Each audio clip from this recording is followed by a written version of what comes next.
Fury of Lewis's attack.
What's happening, my people?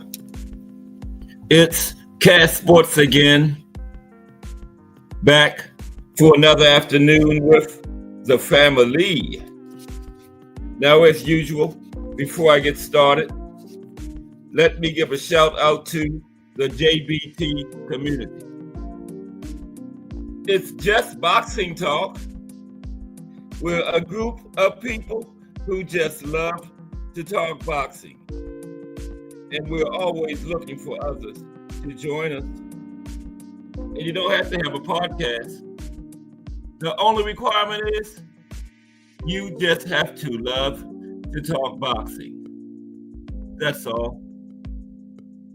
Miscast, hashtag JBT, Mike Mazik. Salute to everyone, and welcome to another episode of Cast Sports, the Box Storian. Today, the life and career of Joltin Jefff Chandler. And you know what time it is.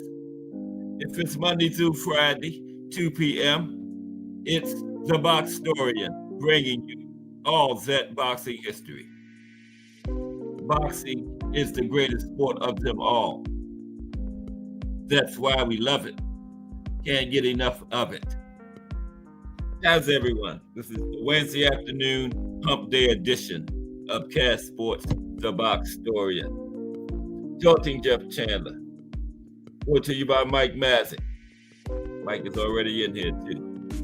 Pretty good one. Joltin Jefff Chandler, one of the top fighters to come out of Philly. Bantamweight champion. fought most of his career at bantamweight. Did venture up to super bantamweight towards the end. Not too many fights there. No titles there. Retired shortly after. Only 2 amateur fights. Started late. He walked in. He turned professional 1 month after he first walked into a boxing gym. We're going to get into it at 2:30. How's everybody today?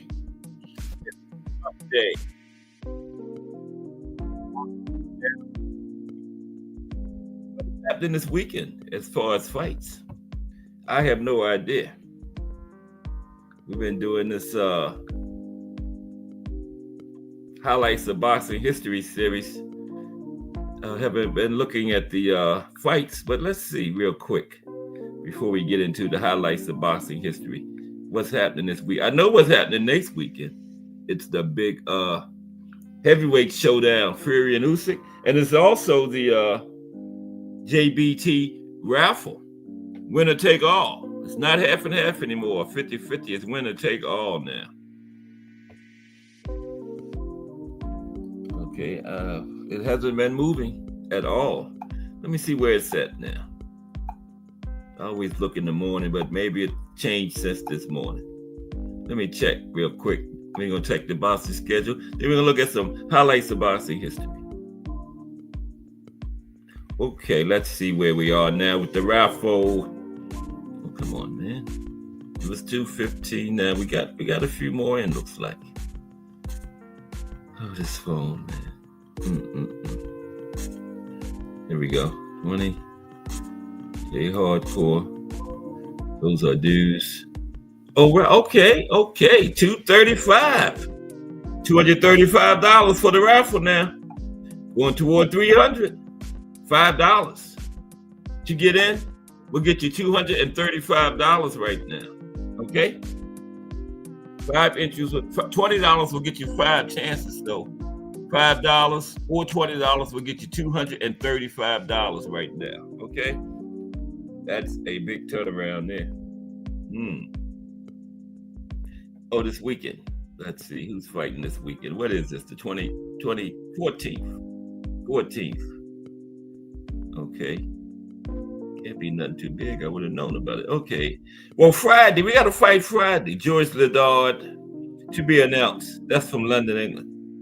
How can it be to be announced? And today is Wednesday. The man got to know who he's fighting by now, but it has to be announced. And all two cards Friday. Antonio Vargas, one of the Vargas boys, fighting Winston Guerrero. Okay, that's coming from Orlando, Florida. So 2 cards Friday. Oh, all right. And we was having a Saturday right quick. What? Right, tomorrow's the 13th, right? We got 3 cards Friday. Got another one from Sydney, Australia. Got the women, Case Scott and Leslie Robinson. Vacant IBF strap for the women middleweight. Okay. 3 cards Friday. Then Saturday we got Jaime Munguia, Bruno Ceres from California. So that's 4 cards this weekend so far. Then we got one from Monte Carlo, Shavon Clark, Leonardo Mokia. 5 cards this weekend. Wow. Okay. 6. We got one from Liverpool, England. 3 Friday, 3 Saturday. Natasha Jonas putting her IBF women's welterweight strap up against Ivana Habazin. That's 6 cards. 3 Friday and 3 Saturday. Wow. It looks like that's about it. No, 7. 3 Friday, 4 Saturday. Ontario, California, Alexis Rocha. Wow, let me see. Is it any more? That's 7. 3 Friday, 4, 8. 3 Friday, 5 Saturday. From the Bahamas. Sebastian Verpishki. Is it any more? That's 8 cards. Am I seeing things? That's it. We got 3 cards Friday and 8 cards Saturday this weekend. Wow. So let's get into our highlights of boxing history right now. Thomas Hill in the building. You hear that, T. Hill? 8 cards this weekend, man. 3 Friday and 5 Saturday. Man. It'll be like the kid in the candy store if you're a boxing supporter this weekend. Thomas Hill hashtag JBT in the building. And let's look at some highlights of boxing history for the month of August. Okay? See what went on in boxing history for August. On this day, boxing in history, we're going to look at some different events that happened in August, from the 1st all the way to the 31st. How many days in August? Is it 30 or 31? We're going to see. And then Joltin, Jefff, Chandler. Show out of the chat, Mike Mazik, this Wednesday. Anybody want to see our profile or any kind of historical shows? Put it in the chat. It will be done on Wednesdays. Okay? It's like Mike did. Another Friday profile.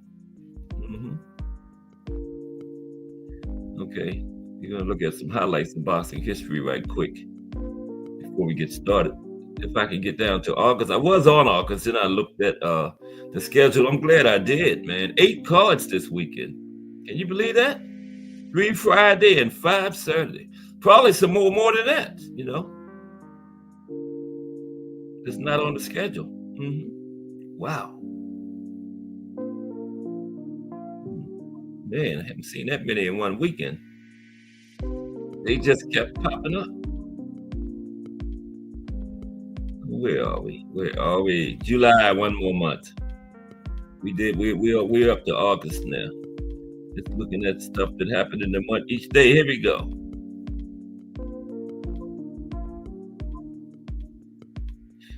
Oh man, I went right past August to September. But August got 31 days. But as everybody today, this hump day, if you're a working person, you're on the way downhill now to the weekend. I'm at the weekend. I'm waiting for y'all to get here. Crush the Legend in the building. What's up, Crush the Legend? Mr. Coffee and the Donuts.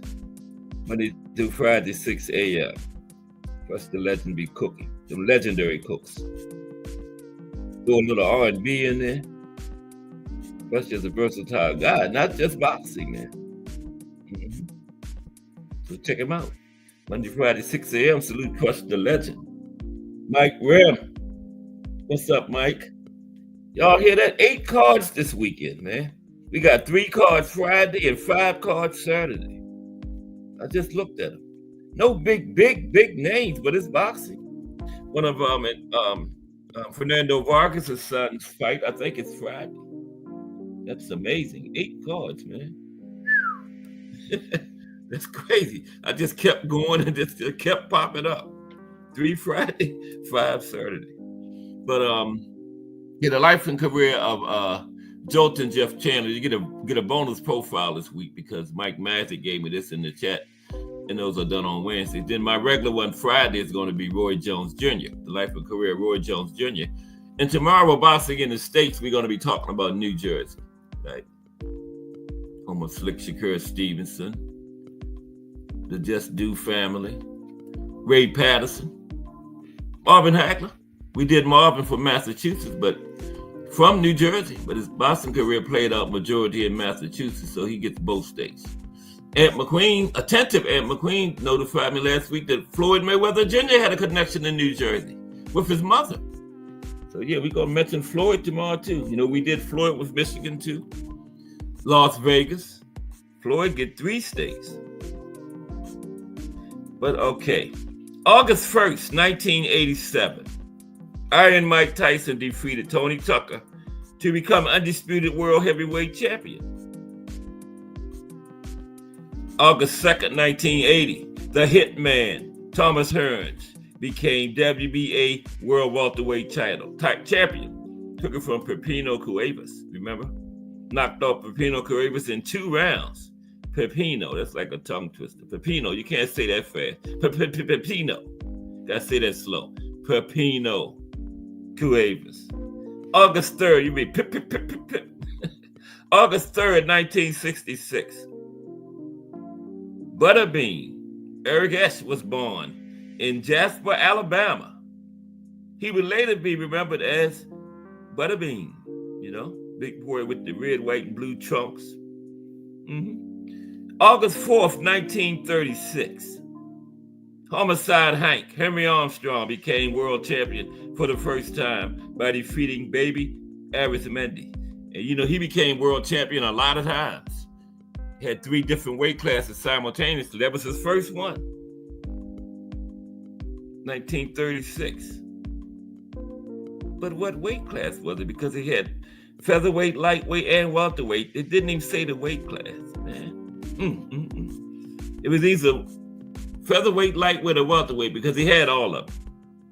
August 5th, 1931, Maxie Rosenblum retained his world light heavyweight title over Jimmy Slattery. On August the 6th, 1956, after going bankrupt in 1955, the American National Broadcaster Dumont Television Network made its first broadcast of a boxing match from St. Nicholas Arena. It said we can make some money because people was loving that boxing back then. So they said, yeah, they went bankrupt, so started showing some boxing. I bet they made that money back real quick. August 7th, 1997, Roy Jones Jr. regained his WBC light heavyweight title by first round knockout in his rematch against Montel Griffin, and he lost it by disqualification. They said Griffin was going down or something, and Roy hit him. So the next time, he knocked him out in the first round. Okay? Roy Jones Jr. is a profile Friday, too. Yep. BN Boxing News in the building. What's up, BN Boxing News? Just doing a little highlights of boxing history from 2 to 2:30. That's all. Every day. I mean, highlights of boxing history. What did I say? Highlights of boxing news? No, it's BN Boxing News. Highlights of boxing history. But salute to BN Boxing News. JBT. Never fire your JBT channel. Okay? August the 8th, 2010. Devin Alexander was a Devon. Devin Alexander won a decision over Andrew Kotelnik. August 9th, 2012. Going to the women. Nicola Adams became the first female Olympic boxing champion after winning gold at London Olympics. I think, didn't Katie and the GOAT win there too? But Nicola must have won her gold medal first. They all got them at the same Olympics, but her gold medal match came first, so she's first. Okay. But I know Katie Taylor did, and the GOAT got 2, so it had to be 2012 and 2016, right? Now, August 10th, 1949, Ezzard Charles retained his world heavyweight title, knocking out Gus Lesvenich. 1949, Ezzard Charles. He took it from Joe Louis then. Remember? He had those 2 big fights with Jersey Joe Walcott. Not the Joe Louis. The early 40s, Joe Louis would have washed him, August 11th, 1990, Sweet Pea, Pernell Sweet Pea Whitaker defeated Ron Nazario to unify the WBA, WBC, IBF belts and became the undisputed lightweight champion of the world. 3-belt. Yes, Sweet Pea was 3-belt. August 12th, 2000, Evander Holyfield defeated John Ruiz for the WBA heavyweight title, making Holyfield the only heavyweight in boxing history to win a portion of the title 4 times. Yep, Holyfield only want to do it 4 times. Yeah, that's what I think it might have been Terrell the other day was asking me about what weight class John Ruiz in your heavyweight. 90s, early 2000s. Define Arnie 1 in the building. What's up, Define Arnie 1? They've been working the man hard down there in Puerto Rico. He ain't even been able to get in here, but he said he'd be back Wednesday. So salute Define Arnie 1. We're going to talk about 3:30. You know how we do it. 3:30-ish. The link will be going in. But salute Define Arnie 1. Good to see you back. Today is the life and career of Joltin Jefff Chandler. Forgot his name momentarily. And the reason we have him a profile on Wednesday is because he came out of the chat, okay? Brought to you by Mike Mazik on another fire profile. August 13th, 2011. Kimbo Slice made his boxing debut with a 17-second knockout of James Wade. Now, is that his real name or like a stage name, Kimbo Slice? That sounds like some kind of made-up name, Kimbo Slice. Damn. I don't know, though. I don't know nobody. Y'all know anybody named Slice? I don't, with last name. I don't know no Slices. But I guess that's his real name. Yeah, could be. August 14th, 2010.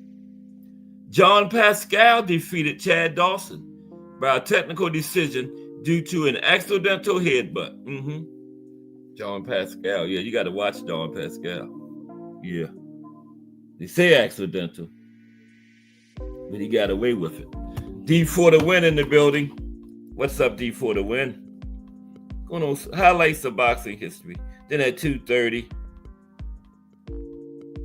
I keep forgetting the guy's name.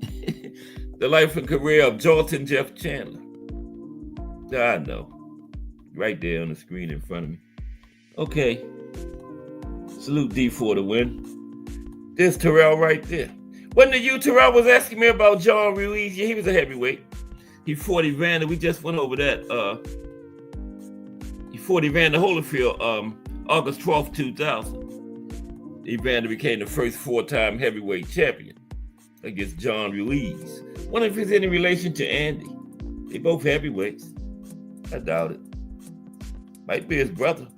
Probably would be too young to be his father because John was fighting in like the 2000s. It had to be older brother or uncle or something, you know. But salute Terrell Cameron, D for the win in the building. Oh, now where were we? Yeah. August 15th, 2009. Roy Jones Jr. defeated Jeff Lacey in the 10th round. August 16th, 1743. Jack Broughton, champion of England, published the earliest boxing code, Rules of the Ring. August 17th, 1938, Homicide Hank again. Homicide Hank won his third concurrent boxing championship. Remember, you had featherweight, lightweight, and welterweight at the same time. 1936 it was. He won his first one, remember? August something, it's way back there. So August 17th, 1938, he's got his third one. And man, you know, featherweight is 126, welterweight 147. This man was defending both those belts at the same time. Up and down and up. Had 38 fights in 1937. One of those years, he had like 37 fights and won every one of them. Yep. Homicide Hank. August 18th, 1967. The legendary Carlos Ortiz retained his world lightweight title against Ismael Laguna. Yeah, Carlos Ortiz, one of those. That's my top Puerto Rican fighter of all time. Greatest, Carlos Ortiz. So there's some good ones, you know. Tito and Benitez, Camacho, Tito. I got Carlos Ortiz over all of them, man. Fought back in the 60s, lightweight, legendary, man. August 19th, 1995. Mike Tyson defeated Peter McNeely in his first comeback fight. Knew what he was coming back from, right? Jail. And that's top 5. Number 5 selling pay-per-view of all time. They wanted it to be Big George. Now, if him and Peter McNeely is top 5, imagine Big George would have been. Damn. That would have been up there. August 20th, 1931, Don King was born in Cleveland, Ohio, an American boxing promoter. He would be best known for his association with Mike Tyson and for his unusual hairstyles. Yeah. Okay, so now, 1931. That makes him 93, right? August 20th, 1930. We are 93. I had it right. The Ballfather was 93, born in December. They only a few months apart. Ain't this something? Them two old fossils. Exact same age, 93. Dawn in August, Ballfather in December, a few months apart. And I did a list of the 50 most significant figures in boxing history. Don King and Ballfather, both top 5. Love them or hate them, they've been significant for this sport, man. Both of them. And still going. What I mean, been significant. They still going, both of them.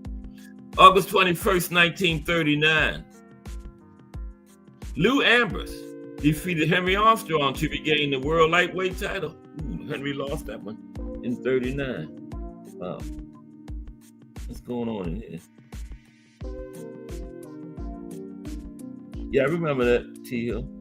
We talked for, man, like 5 to 6 hours. I was just thinking about that earlier today. It's funny you mentioned that. Wow. Yeah, I was thinking about that earlier. That was when I was coming on 11 o'clock at night, remember? We went to about 5 o'clock the next morning, just talking boxing, me and T-Hill. August 22nd, 1969, Ruben Oliveira became world bantamweight champion for the first time, knocking out Lionel Rose. 1969, winding down. August 23rd, 1933, the first televised boxing match, a 6-round middleweight exhibition at Broadcasting House, London, between Archie Sexton and Laurie Ratteri, aired by BBC TV. First televised boxing match, 1933. Now, when I was stationed in England in the 1980, BBC, they only had one station. You know, you ain't need no remote or nothing over there. We didn't have remotes then, but now you wouldn't have needed it because they only had one station, the BBC. That's it. Everything came on one station. I wonder if it's still like that. August 24th, 1956, Joe Brown won the world lightweight title with a 15-round split decision over Bud Smith. Bud Smith, wow. August 25th, 1941, all major titles were frozen until 1946, as 4,000 professional boxers joined the military. Wow. But that's not just the United States, but 4,000 professional boxers from around the world joined the military for World War II. Incredible. August 26, 2017, Floyd Money Mayweather Jr. stopped UFC fighter Conor McGregor in the 10th round to become 50-0. 2017, wow. 7 years ago. It don't seem like it was that long ago. I thought that was like 2021. 2017, wow. August 27th, 1943, Sugar Ray Robinson beat his childhood hero, Henry Armstrong, by a 10-round unanimous decision. I think Sugar Ray was trying to make Henry some money because Homicide Hank was getting old, and toward the end, Sugar Ray was trying to get him one more big bag. That's what that was about. But he was Homicide Hank's boyhood hero, his idol. You know, idolized Homicide, and then he had to beat him in there. That's something. Same way Rocky had to do Joe Louis. Joe Louis was Rocky Marciano's, but they stayed around too late. Same way Larry Holmes had to do Ali. Hey, he's still in there. Larry Holmes cried. I bet Rocky Marciano didn't cry. You should have had your old ass up out of here. August 28th, 1959, Gene Foreman won the National Boxing Association World Middleweight title over Carmen Basilio. Ooh, that was, I got to watch that. Two of them great 1950s middleweights, Gene Foreman and Carmen Basilio. National Boxing Association. That was getting ready to turn into the WBA around that time. 3 more years, 62. August 29th, 1885, was boxing's first heavyweight title fight with 3-ounce gloves and 3-minute rounds. John L. Sullivan versus Dominic McCaffrey. 3 ounces, it might as well not had none on, damn. August 30th, 1921, Angelo Dundee was born in Philadelphia, Pennsylvania. He would be remembered as the boxing trainer and cornerman of Muhammad Ali and Sugar Ray Leonard. I added Sugar Ray Leonard onto it. Finally, August 31st, 1936, Sixto Escobar unified the world bantamweight title with a knockout victory over Tony Marino. Tomorrow will be September. Highlights of boxing history. And look at that, man. 232. Love it when a plan comes together. Okay, let's do this. The life and career of Joltin Jefff Chandler, brought to you by Mike Mazik. Okay, now let's go. How's everybody? Jarrell Hattie in the building. What's up, Jarrell? Ken Saw Love 1 is in the building. What's up, Ken Saw Love 1? How are you today? Oh, Define Arnie says he's just listening. Appreciate you, Define Arnie 1. Yeah, I'm learning too, man. I sure am. Every day.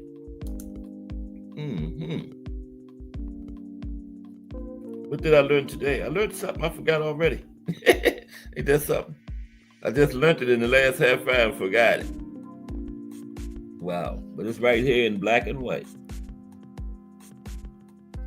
Okay, who else came? Oh, Kensaw Love One. What's up, Kensaw Love One? Good to see you.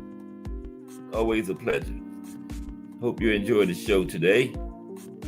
All right. Jefff Chandler, Joltin.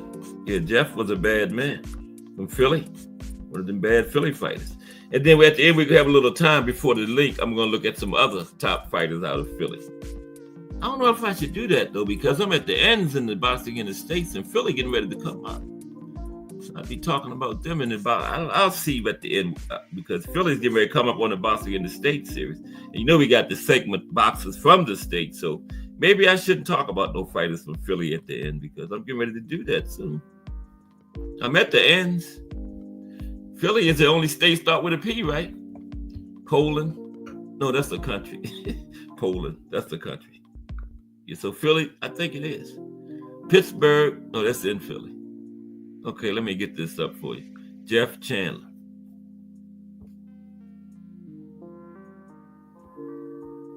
Okay, let me get on up here where I belong at. Pictures all backwards, man. This thing kept messing up on me. It's been messing up the last couple of days. It kept going out on me. I hope we make it. Okay. Here it is. Jefff Chandler, still Joltin. Okay. Oh, man, that's the wrong button. Here we go. This is Jefff and somebody. Let me widen this out some. My eyes ain't that good. Now, Jefff Chandler, okay?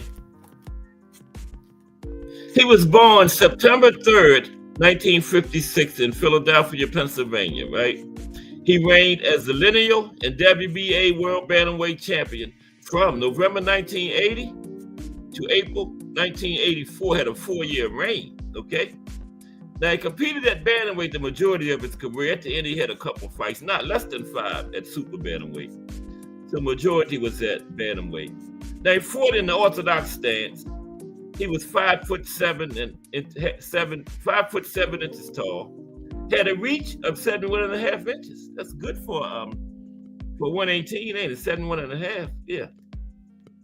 And he competed professionally from 1976 to 1984, 8 years. And Joltin Jefff had a total of 37 fights in his career. He won 33, only lost 2, had 2 draws, 18 knockouts. Wasn't a big knockout guy, you know, but he had 18. That's big to me. You got 18 of them up out of there. That's big enough, right?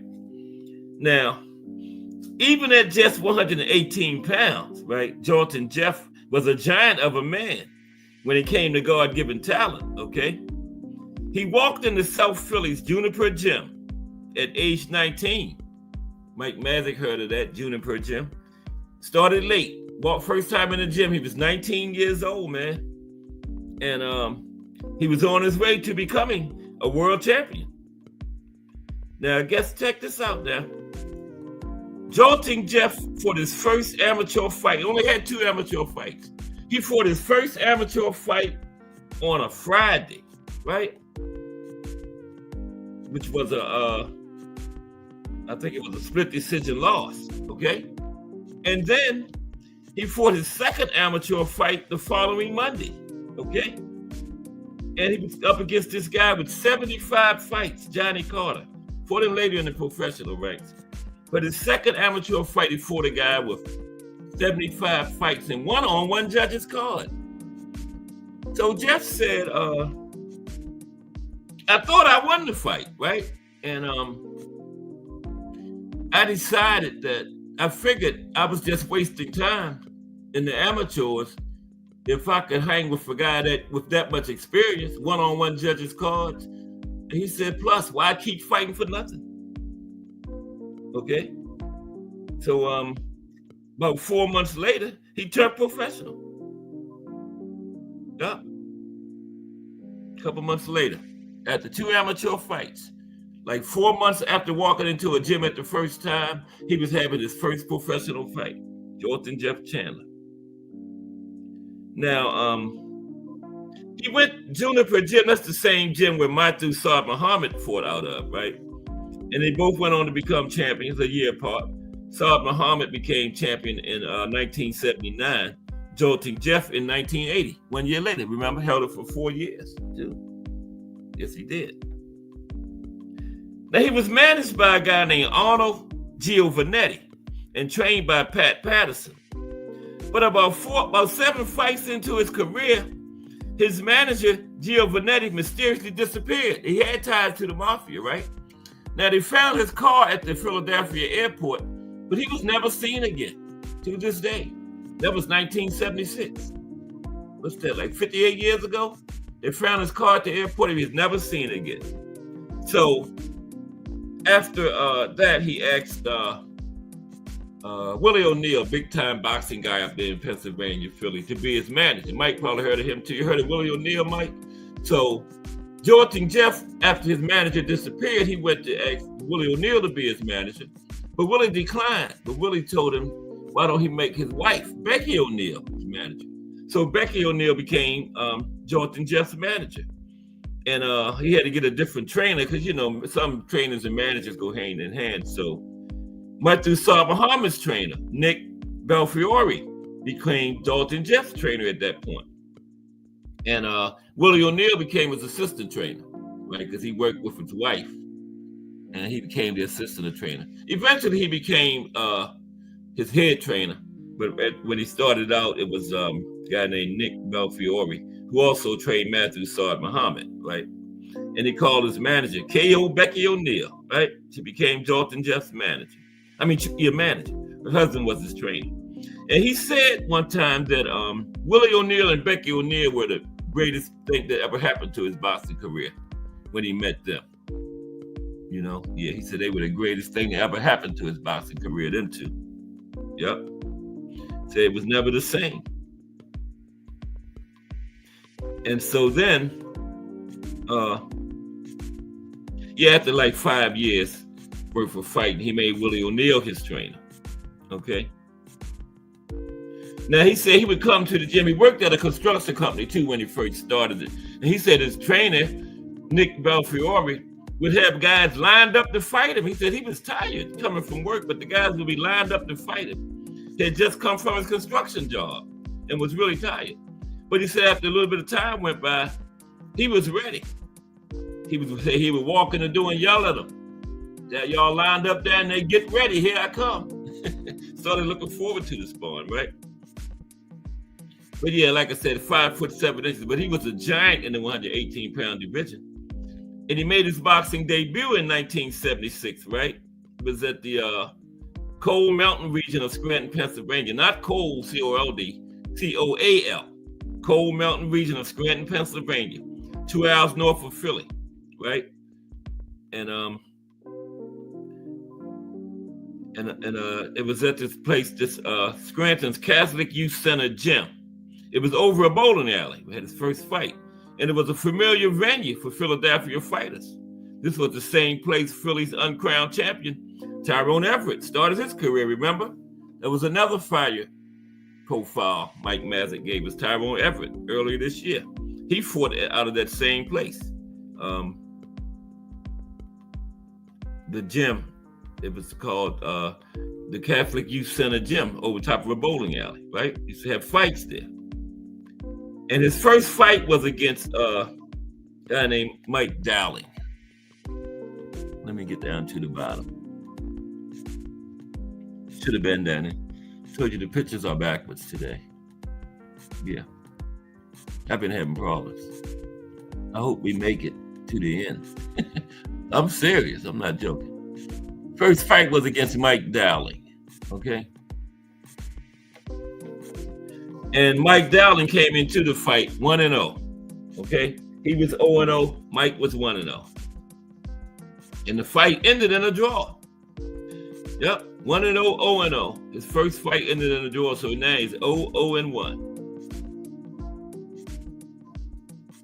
And he was brought along slowly because his team knew they had something special in Chandler if they brought him along properly, okay? Then in the 1970s, the East Coast was not stocked with bantamweight fighters, okay?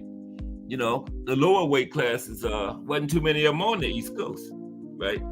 Because that's mainly like Hispanics and Asian fighters, still to this day, right? And there wasn't many on the East Coast back then. And then he fought this guy in his next fight. I think it was his third fight, named Michael Frazier.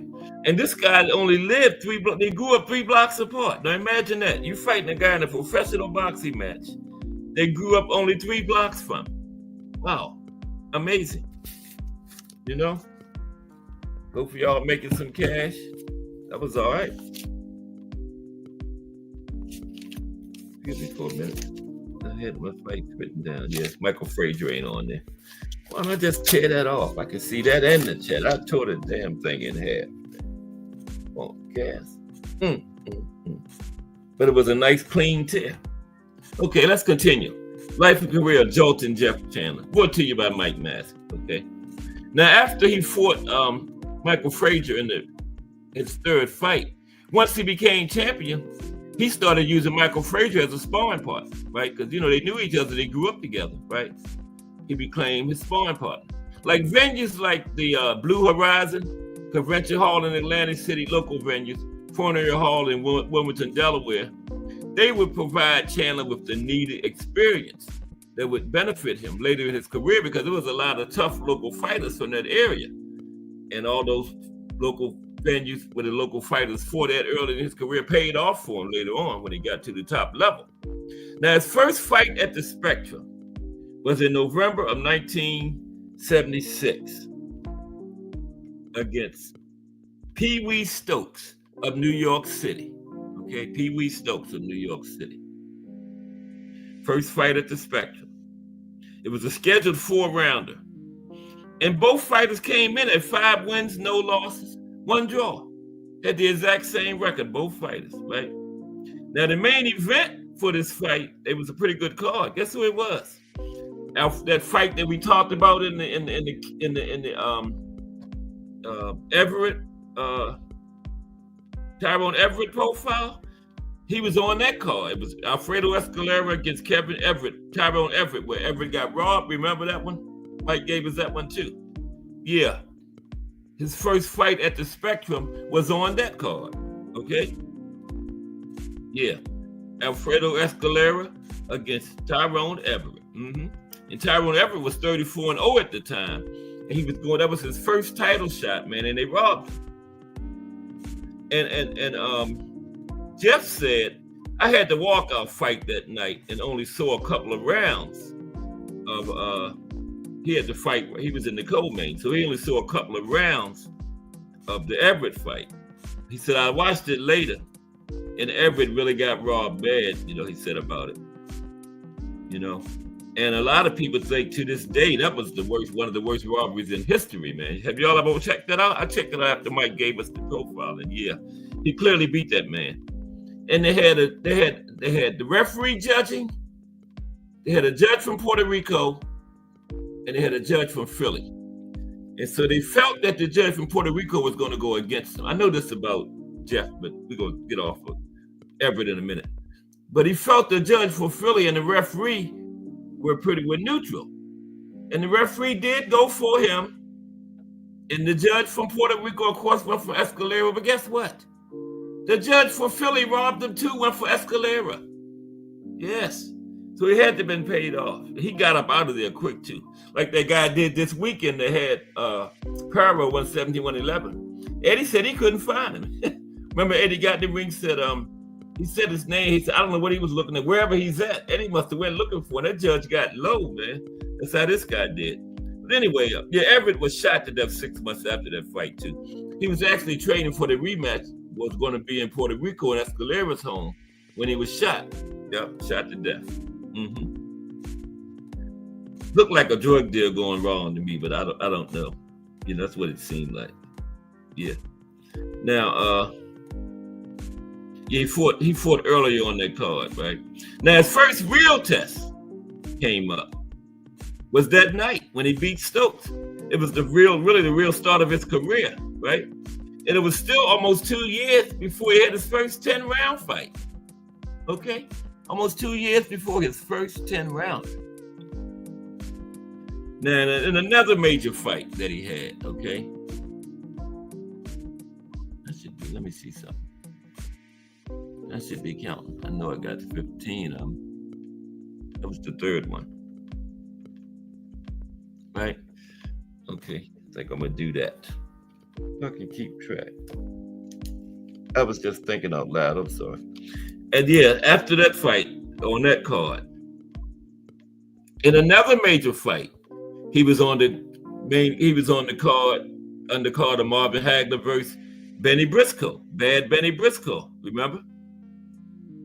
He was on that card. He fought Sergio Reyes that night. Yeah, I tore my sheet in half. Yeah. He fought Sergio Reyes that night on the undercard of Marvin Hagler, Bad Benny Briscoe. Reyes came in with a record of 12-6. It was an 8-rounder, right? And he beat Reyes. And like I said, they was bringing him along slowly, right? And at that time, there hadn't been a bantamweight champion from the United States since 1943, right? Since 1943 was the last bantamweight champion. So Joltin Jefff was trying to change that. So in April of 1979, okay, he fought Davey Vasquez, who came in at 18-2. This fight was also at the Spectrum. This fight was at the Spectrum. And Jefff won that one in a 10-rounder, okay?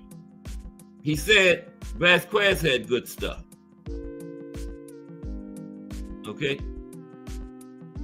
And that was 1970. That was on the Marvin Hagler card.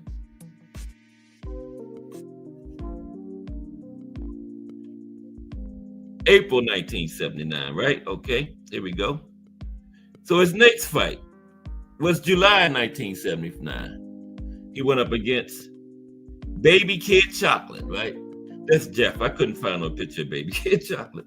Baby Kid Chocolate was 18-2. Now this fight was at the Upper Darby Forum. Isn't the Upper Darby in Pennsylvania? Upper Darby Forum.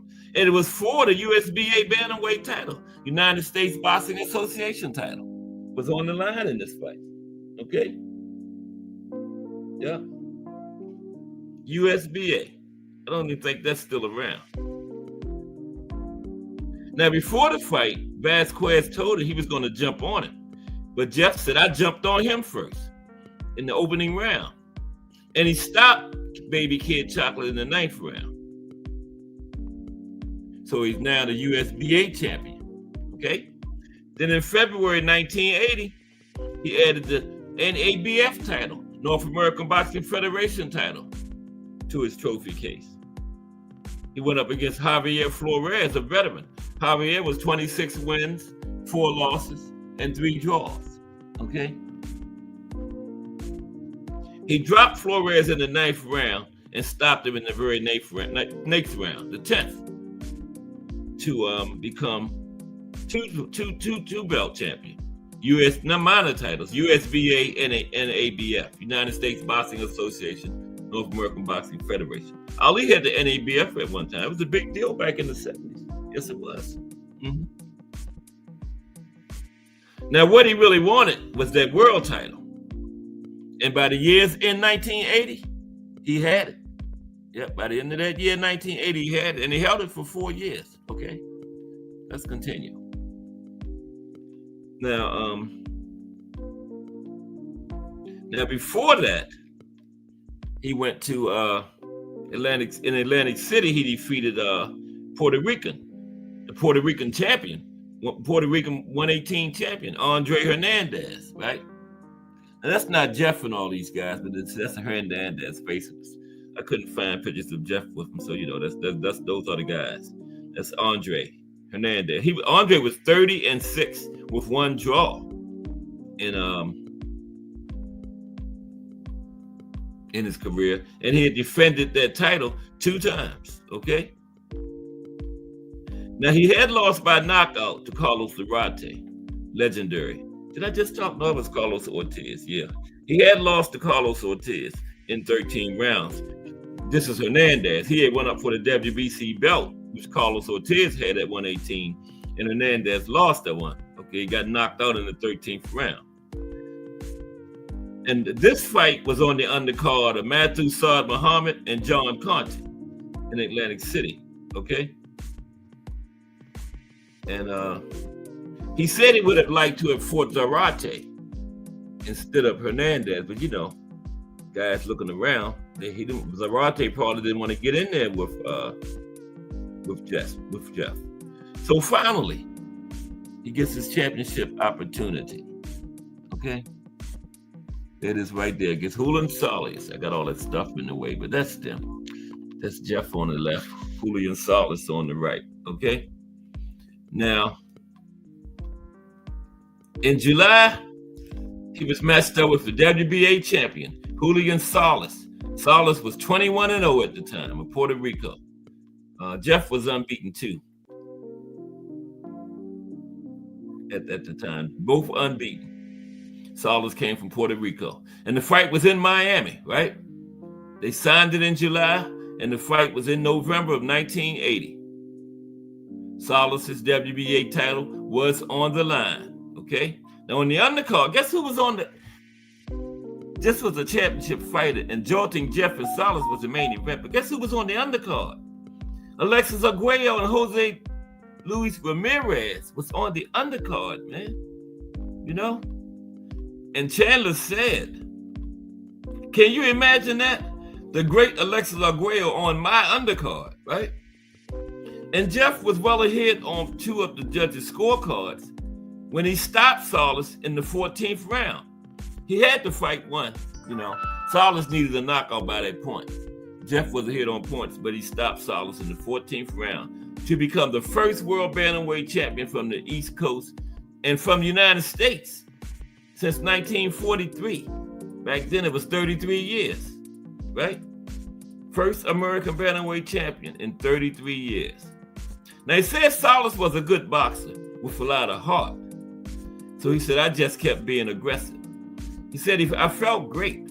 I knew what I had to do to win, but I knew keeping it would be harder once I got it. Chandler later said, right? Now his first defense comes up. He didn't wait long neither. He won it in November 1980. His first defense was February 1981 against former WBA champion Jorge Lujan. It is Jorge on the right, faceless. But one of them's Jorge. I said a picture of Jorge, and that's what they gave me. Couldn't find him in Jefff. One of them was Jorge Lujan. That was his first defense, February 1981, right? And Lujan was the former WBA champion. The belt Joltin Jefff now has. Lujan used to have that belt, right? And Lujan had lost it in his 6th defense to guess who? Salas, the man Jefff just took it from. So Lujan was trying to go full circle. He was trying to beat the man to beat the man. He would have been what they call it, linear, if he'd have won that fight, because Jefff beat Salas, who took it from him, and if he beat Jefff, he would have been the man to beat the man. But he didn't do it. Jefff retained it. Yeah, but Lujan was going for linear if he would have won that. Now, and the reason he had to fight Lujan was it was in the probably a Don King. This sounded like a Don King contract. In order for him to get the championship fight against Salas that he had just won, he had to agree to fight Lujan if he wanted. So don't that sound like a Don King? I know that was Don King, because those are the kind of contracts he made. Like when a guy cashed in fighting Mike Tyson, Don King say, no, you only not just gonna fight Mike. You got to give me one more or 2 more. So you got Mike, big payday, plus Don getting 2 more fights out of you. So yeah, that sounds like a Don King contract. Because like I said, Jefff In order to get the championship fight against Salas, he had to agree to fight Lou John next if he took the title. So that's how this fight came about. And the clash with Lou John was held at the Franklin Plaza Hotel in Philadelphia, Pennsylvania. And Joltin Jefff won on all three scorecards: 148, 143, 146, 143, 146, 142. That's like a comfortable close decision, right? Comfortable close decision. Not wide, but 4 or 5 rounds. One headed 3, 4, and 5 rounds. So yeah. And not only were all the judges Latino, right? Even the referee was Latino, but they scored it fairly. Yep, they scored it fairly. Okay, so now, in April, same year, 81, he was off to Tokyo, Japan to defend the title against the OPBF champ. I don't know anybody know what the OPBF champ is? Outer Pacific Boxing Federation. Oh, that could be it. Outer Pacific Boxing Federation, because this guy was over there in Japan. Something Pacific Boxing Federation, OPBF. And I just thought that up off of the top of my head. Never heard of it before. But this guy's name was Aljiro Murata. Okay, went to Tokyo to fight him. And Joltin Jefff, man, he challenged himself. He was the champion, but he went all the way to Japan to put his belt on the line, man. A lot of people, I wouldn't have done it. You got to come over here. I'm the champ. You got to come to the Spectrum in Philadelphia, Pennsylvania, in my home. I'm not coming to no Tokyo, but he went over there, right, to challenge this Japanese guy. And there they are. I got them. That's Jefff and Murata. See, I found some of the pictures of him with the guys. And Murata was 18 wins, no losses, 2 draws, undefeated. Outer Pacific Boxing Federation champion. That's got to be what it is. So, after 15 rounds, the referee had to fight even. One judge gave it to Murata, 147, 146, and the other judge gave it to Joltin Jefff, 145, 142, for a draw. So Jefff retained his title. He was lucky. A draw in Tokyo, Japan, against a Japanese fighter. Jefff, I bet he didn't go back over there no more after that. He learned his lesson. He was lucky to get out of there with that draw, man. He was fighting a Japanese fighter in Japan. But yeah, they called it straight. They must have imported some judges from somewhere else because they couldn't have been Japanese. He would have lost that thing. Close enough to score the draw. Japanese judges would have gave it to their fighter. You can bet the farm on that. Bet the farm. So he was lucky. And I bet you he didn't go back over there no more and fight no Japanese fighter in Japan. But he got out of there with his title. Okay, he got out of Japan with it. Now, Murata used to be a sparring partner, right? He was 140. No, this is somebody else. I think this guy with Japan be his partner. This is guy said, I was 140 and I was supposed to go to Japan with him, Benny Burgess, right?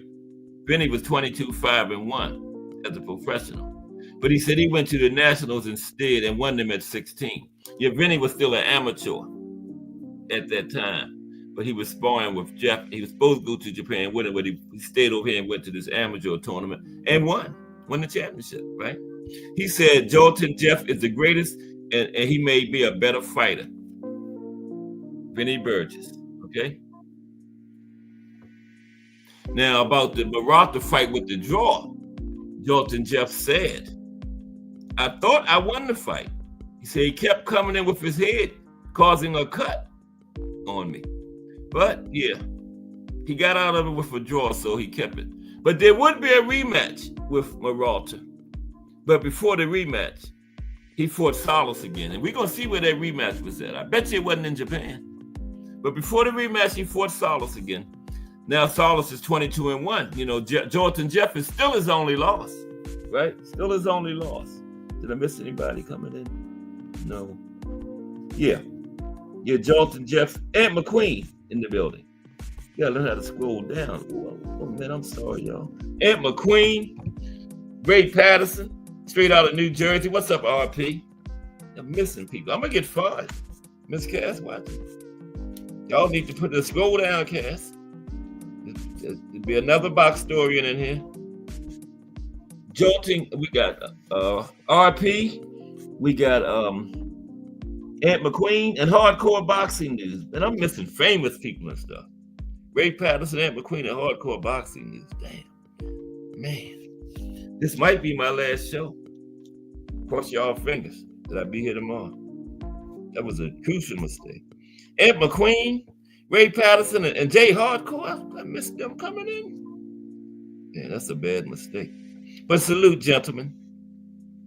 We are talking about Joltin Jefff Chandler today. The profile is on Wednesday because it was brought out of the chat, brought to you by Mike Mazik. Aunt McQueen, Jay Hardcore, and Ray Patterson, straight out of New Jersey. And guess what tomorrow is? Boxing in the States. New Jersey, home of Ray Patterson. New Jersey tomorrow, RP. Make sure you're here. Okay? So now he fought. He getting ready to fight Solis again, the man he took the WBA title from. And Solis, that's still his only loss. But we're going to see if he go back to Japan to fight Murata because he's lucky he got a draw and kept his belt. Had no business over there. You the champion. Why are you going to go all the way to his home in Japan? Make him come to the Spectrum in Philly. Where you from, man? Come on. So this time, he made sure he wouldn't need no judges. Oh, wait a minute. I just skipped over the Solis fight. Yeah, he beat Solis again, too. Now, we're back at the Murata rematch. That's a tongue twister. You got to say that slow, too. Murata. M-U-R-A-T-A. Back at the Murata rematch. Trying to say Murata and then rematch right behind it. Murata rematch. And this time, he made sure he wouldn't need no judges. And guess where he fought Murata at this time? Atlantic City, New Jersey. See, he didn't take his ass back over there. He learned his lesson. He lucky he got out of there with his belt. Got that draw in Japan trying to be big shot. I defend my belt anyway. Damn near lost it. So he told Murata, you got to come over here this time. Atlantic City. And he from Philly. And he didn't play around with the judges this time. He stopped Murata this time in the 7th round. Okay?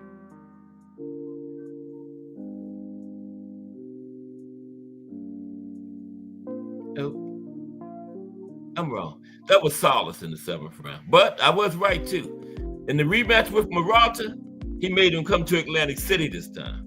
Okay? And that's when Willie O'Neal became his trainer. Nick Belfiore dropped out as trainer, and Willie O'Neal. Remember, Willie O'Neal was assistant trainer. His wife is Becky O'Neal. Was Joltin Jeff's trainer. Willie was assistant trainer. So now Willie is the head trainer because Nick Belfiore dropped out. Nick was also Matthew Saab Muhammad's trainer. So Willie O'Neal took over as trainer.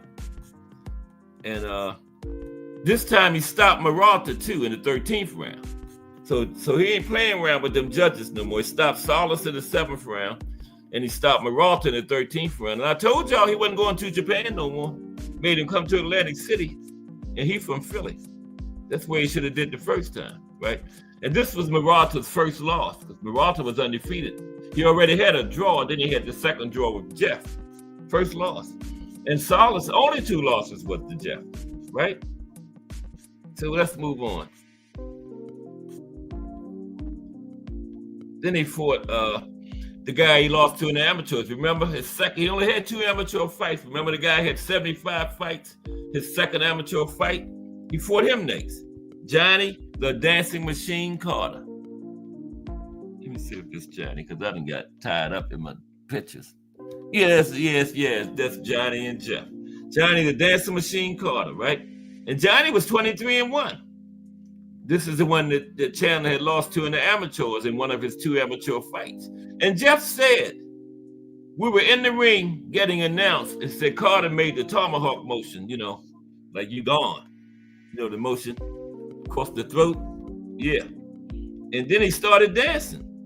And Jefff said, I told him, no, you're in the wrong spot this time, buddy.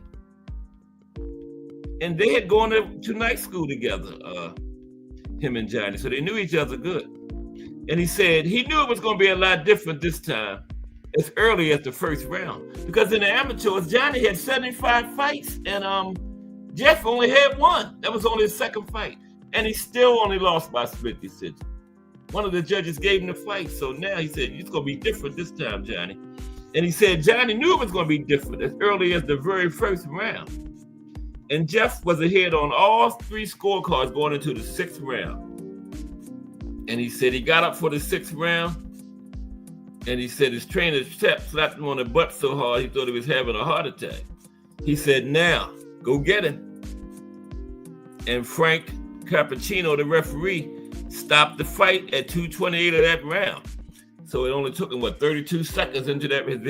His trainer slapped him on the butt and said, go get him. And 32 seconds later, the fight was over. Joltin Jefff, still WBA bantamweight champion, the first American champion since 1933. 43 years, because he won it in 80. Yep, 43 years. Then he fought Miguel Iriarte. There's Miguel. I'm right, too. I'm right. There's Miguel. The pictures are right, though. Miguel Iriarte.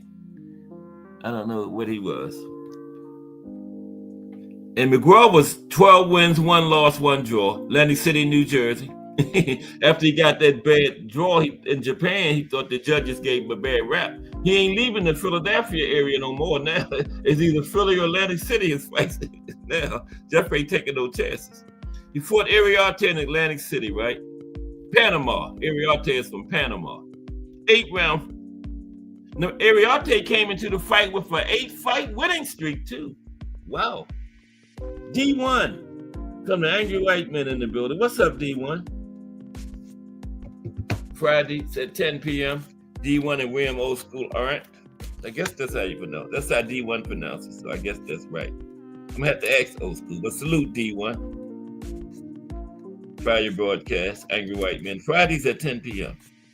That's the JBT down in style. Okay, D1 says he's listening. Okay, appreciate you, D1. Yeah, Joltin Jefff Chandler. Yeah, Iriarte from Panama came into this fight against Jefff with an 8-fight winning streak. Iriarte, so that WBA coming up out of Atlantic City tonight, Jeff. So anyway, in the 9th round, Iriarte came out throwing bombs. He was throwing bombs the whole fight. Jefff said he was trying to kill me. And Jefff hadn't fought for 7 months. He said he was able to avoid most of the bombs, right? And he came out of it with his belt intact. Jefff did. It was a decision. He came out of it with his belt intact. Okay, so his neck, I'm on end stream. Man, I gotta stop. But you know, it asks you, are you sure? So we would have been done.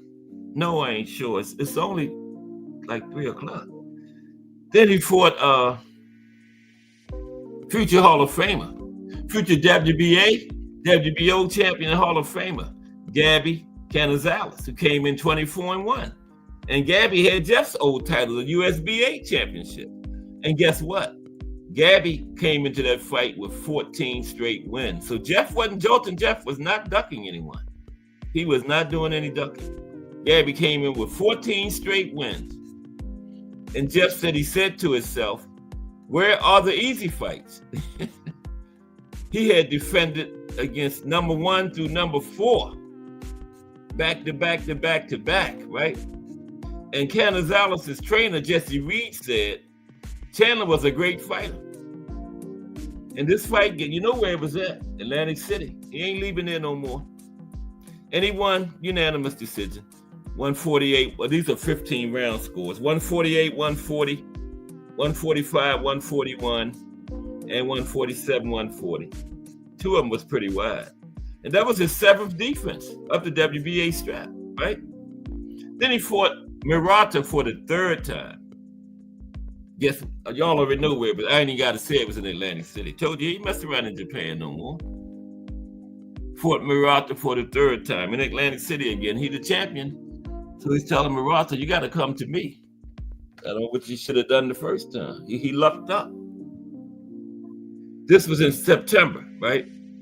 And he took a couple of months off to stay busy, right? I mean, he took a couple of non-title fights to stay busy, right? Non-title fights. He dropped Hector Cortez, 39 wins, 11 losses, 3 draws. Because remember, Jefff said where the easy fight said he had just fought the top 4 contenders back to back to back to back, right? So he said, I'm fighting some lower level guys. So he fought this guy, 39 wins, 11 losses, 3 draws, Hector Cortez. And he beat Hector, of course. He dropped Hector in the first round, second round, and 7 rounds. And then 10-round decision. Couldn't get Hector, was a tough guy. Dropped him 3 times and couldn't get him out of there.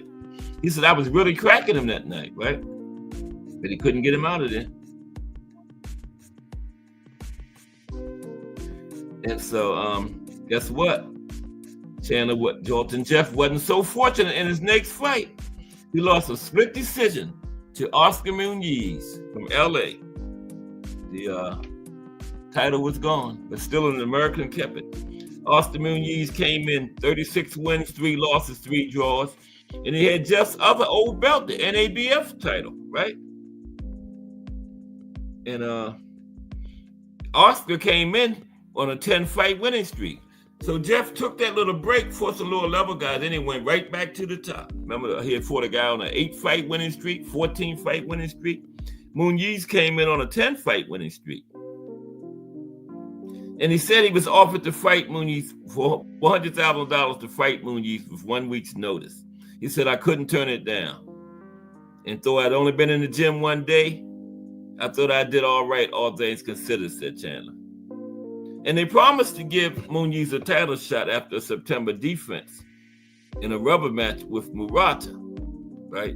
Muniz. And once again, wait a minute, okay. Oh, he's fighting Murata again. But he don't have the title, so he had to go back to Japan this time, right?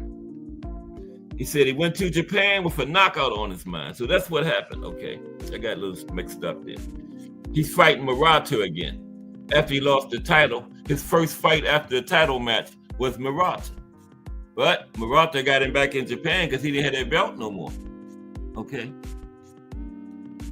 Didn't have the belt anymore. So he traveled to Japan with knockout on his mind. And Murata was still 24-1-3, his only loss, coming to Jefff, remember? And Murata went down in round 2, went down in round 3, and went down in round 10. Jefff didn't play around this time. And the referee, Isidro Rodriguez, stopped the fight in the 10th round. One side of the affair, right? Now, he did get a rematch with Muniz after the Murata fight, right? Okay, now I see what happened. He was promised a rematch with Muniz if he fought Murata in Japan. Who that? That's like another one of them Don King contracts, right? He had to go to Japan to fight Murata to get his rematch for the title. Yeah, that's the Don King contract there, yeah. But he did, he won. So now he gets his rematch for the title. It was in December, 84, right? And it was a different fight. Chandler came in at his lowest weight in almost 3 years.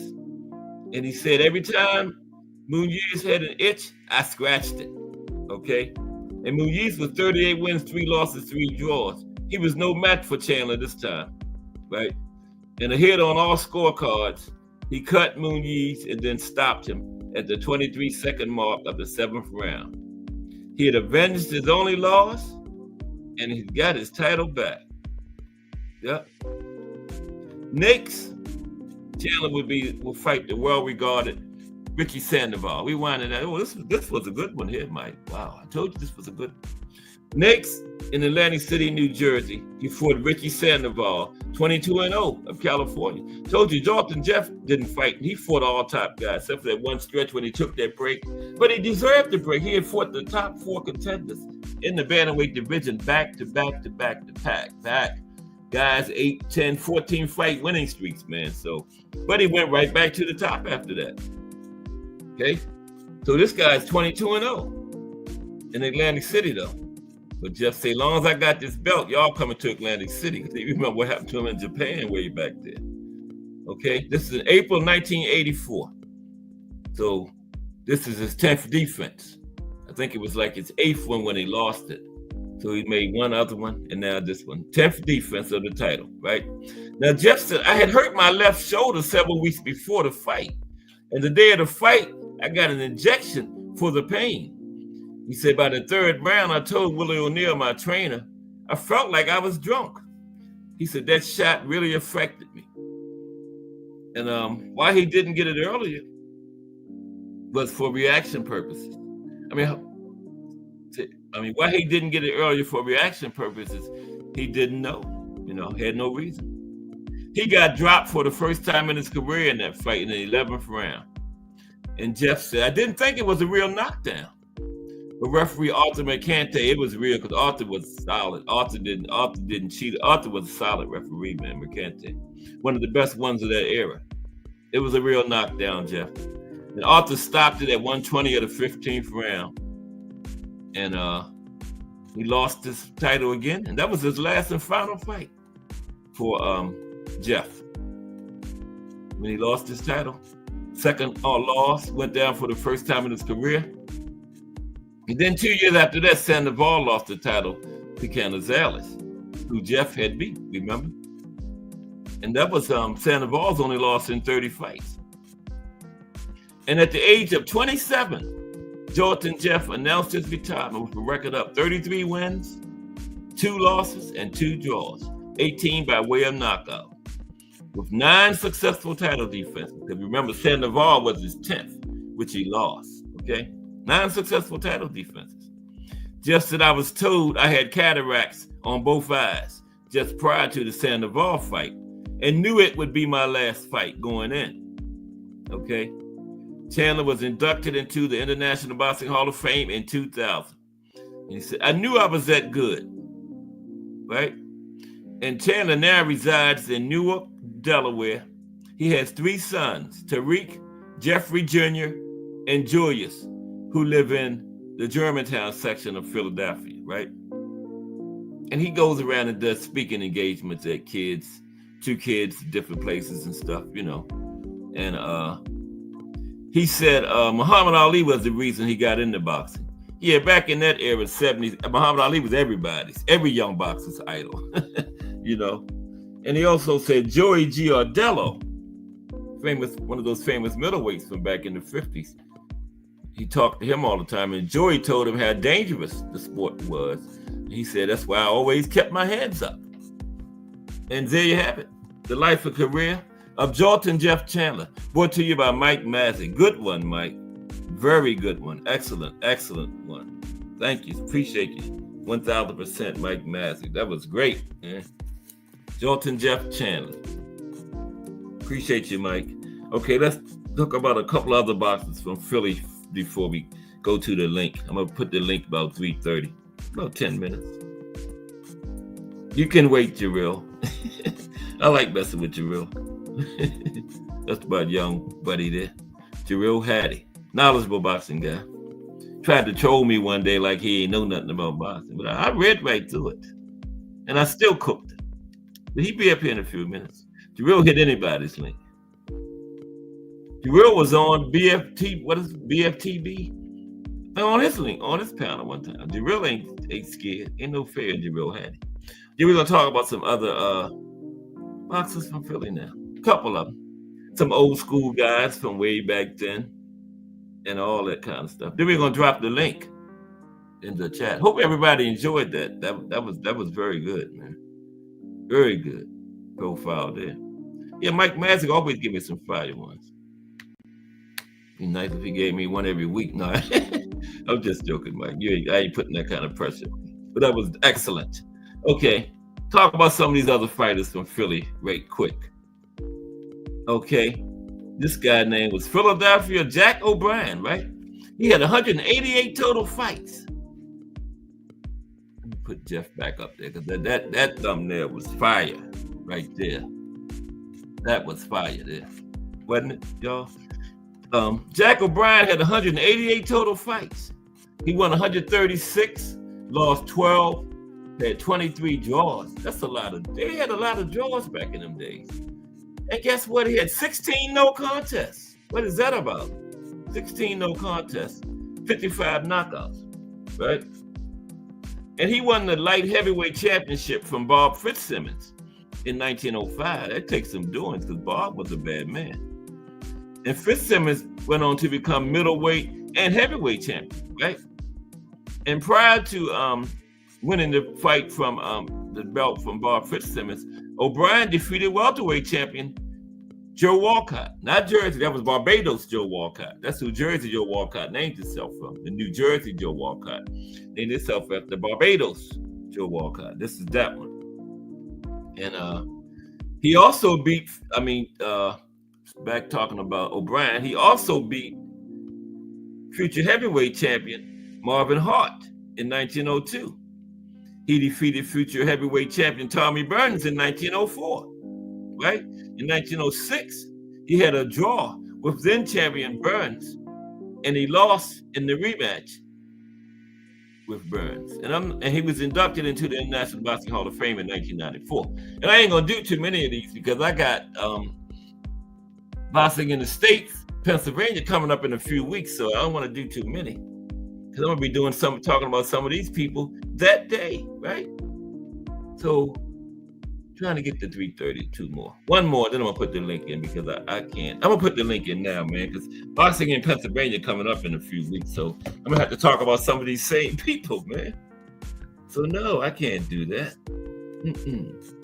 I'm just gonna put the link in now.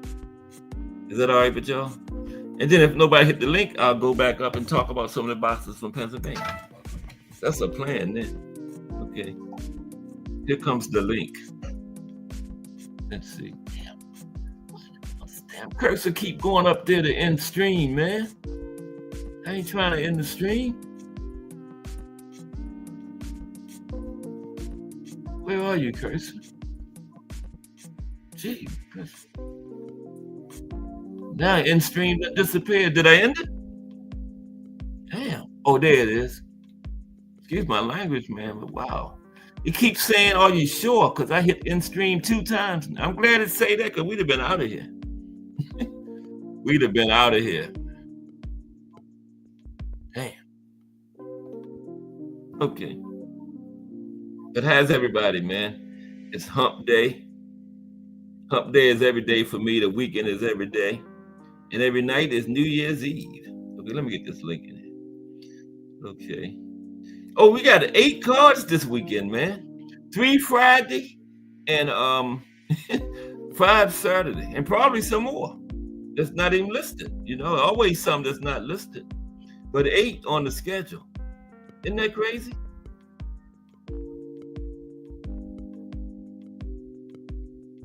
Okay, look at that. Okay. That's right. Oh, God damn, no. Oh, sorry. Oh, I thought I had put, I'm not ready to finish with you that. Excuse me, y'all. I'm not finished with you that yet, Link. Just do boxing. Oh, man, I done missed. Yeah, I'm fired. I miss Ant McQueen, Jay Hardcore. Ray Patterson now and Miss Just Do coming in. I'm fired. This is it. It was nice being y'all host for a while. I hope y'all like y'all new box story. But she gonna let me finish today. Okay, let's get this link in. Okay.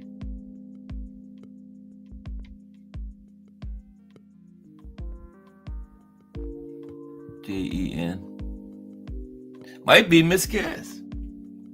Miss Cass is a big time boxing fan. Miss Cass, the box historian. I am. And I be down in the chat with y'all. But here comes the link. BVV. Wait a minute. Wait a minute.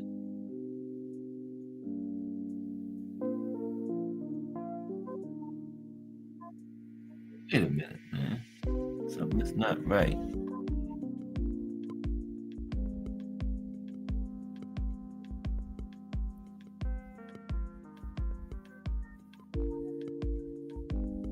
Yeah, that's right. Bear with me. Y'all know me in technology.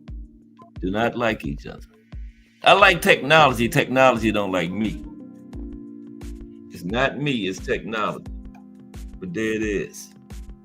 I won that one. It is Just Do right there. What's up, Just Do? Coming up at 4 p.m. Giving you that fire, unbiased boxing talk. Now, cursor, stay away from the end screen sign, please. Thank you. There we go. That fire, unbiased boxing talk. And Just Do doesn't cook, he builds. Y'all like that thumbnail? I like that. Yeah. But yeah, let me go back to some other fighters from Pennsylvania. You know, since we had Joltin, Jefff, Chandler. That was a good profile, I thought. Yeah. I should have stayed up there when I was on there. But it's all good. 8 cards this weekend, though. Amazing. Okay, who's the next one? Oh, there's somebody. Good, I don't have to talk about my Pennsylvania guys because I got Pennsylvania coming up in a couple of weeks. It's Jaw. What's up, brother Jaw? How you doing today? Did I get you in, Jaw? What's up? Oh, there you go. Not too much. How you doing this Wednesday afternoon? Doing good. That's everything going with you. Ready for them 8 cards this weekend, man? 8 of them. I don't know too many people on them. One of Francisco's sons is fighting. One of the Vargas boys. Vargas? Yeah. I forgot which one. Oh, man. One of them. I forgot which one. I think it's in California somewhere. T. Hill. What's happening, T. Hill? How are you today? I'm good. How about you? Everything's good. Everything's good. Yeah. Yeah, man. We got fights from Wednesday all the way to Sunday, bro. Wow. Is something tonight? Well, Pro Box. Oh, Pro Box, right. Pro Box. I can't forget Pro Box. Yeah, and then we got some can't forget Pro Box because Pro Box is popping and they got a dang good matchup on there. Mm-hmm. But they always do. But you got Cardoso versus Ramirez, man. It's a Brazilian fighter versus a Mexican fighter. Mm-hmm. So you know that's gonna be full of fireworks. And on that, Nunez and Baez. Yeah, they're gonna battle. And then some other cats I don't know. But then Thursday, you got Fati and Lima. Really? Mm-hmm. Yeah. I didn't know that we had one Thursday too. Damn. Yeah, man. Then Sunday. What we got Sunday? Oh, Sunday it's a Japanese.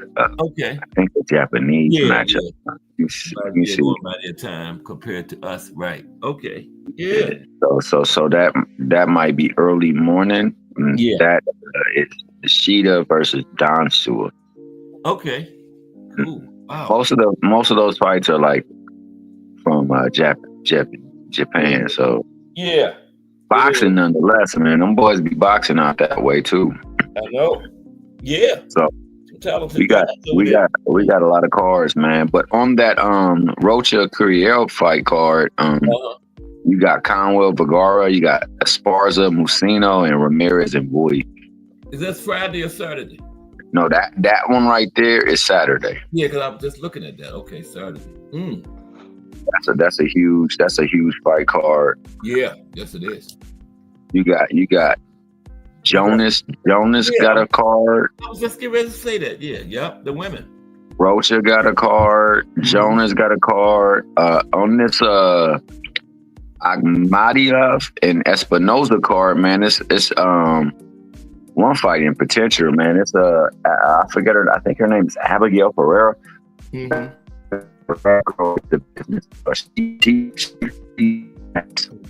Breaking up. Breaking up a little. Breaking up. Yeah. Slow you back. Yeah. Loud and clear. Yeah. Her name. I think she wanted. You might have to go out and come back in. She puts them. Tio, go out and come back in real quick. Nah, I'm good. I don't got to do that. You good now? You loud and clear now? You did something? Yeah, I ain't got to do it. Abigail Ferreira, where's she from? She from Brazil. Okay. She's nice. When I say she's nice, she throw them hands. I feel bad for old girl that's about to get in the ring with her. Yeah, I never She's about to catch all kinds of combos. Wow. She about to catch all kinds of hands. She put together punches like nobody's business, bro. She throw them things. How's the girl that she fight? I mean, she's a prospect. She's pretty decorated as an amateur, but as a professional, she's putting her brand. Somebody came up. There we go. And no, that's defined. She's not on the same level. She's not on the same level, so it should be pretty much an interesting fight. But then you'll see the difference. I can't find a damn it's the difference, man. And once that difference happens, then that's when she's gonna take off in that fight. But it's a really good look for her, man. So I'm telling y'all, watch out for that. She could show up and show out. Okay. What's up, man? When you was out there in Puerto Rico, man, was you getting that good film, that good footage? Man, I loved it, bro. That was so freaking awesome. Can you guys hear me? Yeah, we hear you. Oh, yeah.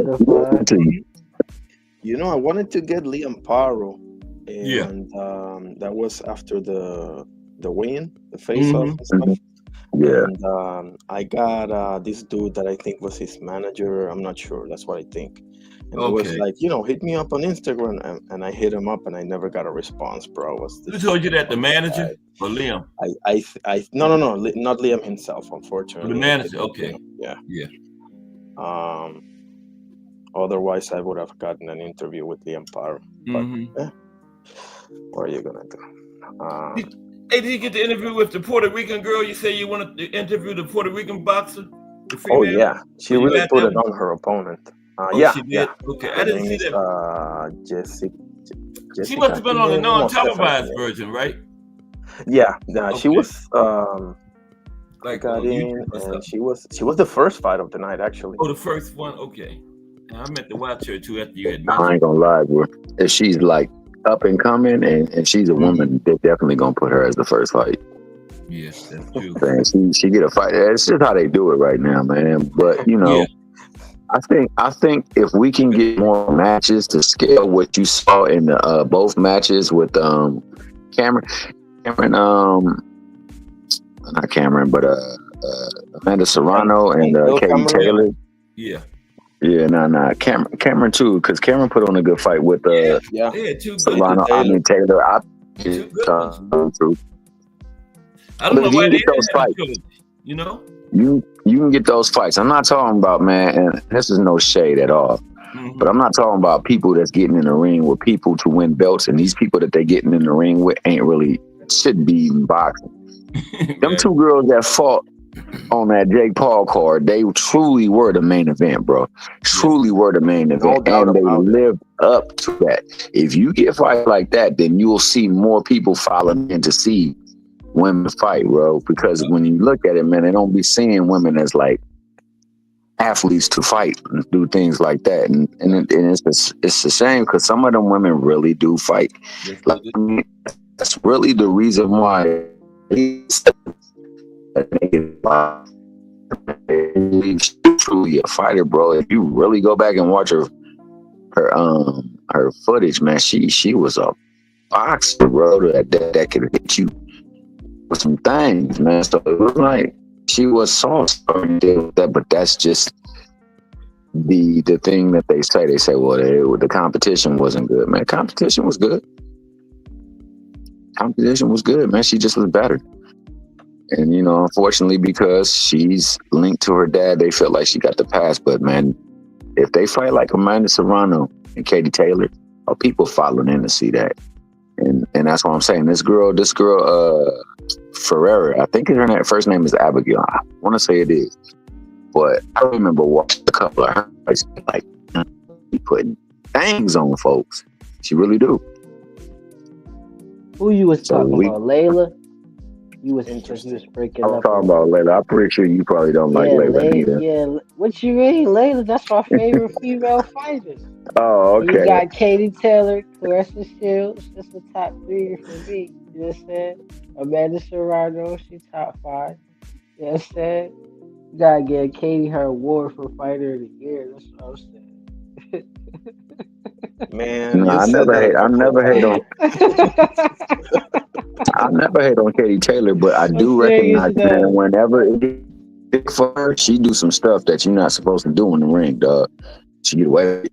I ain't gonna lie, that head, she be using that head at times. What did she Man, do? guy ain't say nothing when Holyfield was headbutting Mike Tyson, man. You That's mean something. the proof That's was in the undeniable. pudding? I'm not mad Huh? at her though. I'm mad at the ref and the judges. I think people need to. I mean, I don't know. I've heard people like talk about her, and yeah, she did it, of course. But it's like the Espinosa deal, bro. It's like there's a ref for a reason. Well, not the judges. I don't know why I said the judges. I'm sorry. Well, the judges because of the decision, obviously. But in the sense of the headbutts, it's the referee. You know. We Man, see they Amanda, like, honestly, Amanda, she probably, I don't know, like, it was still a good fight the whole way through, but, like, I seen them both headbutt.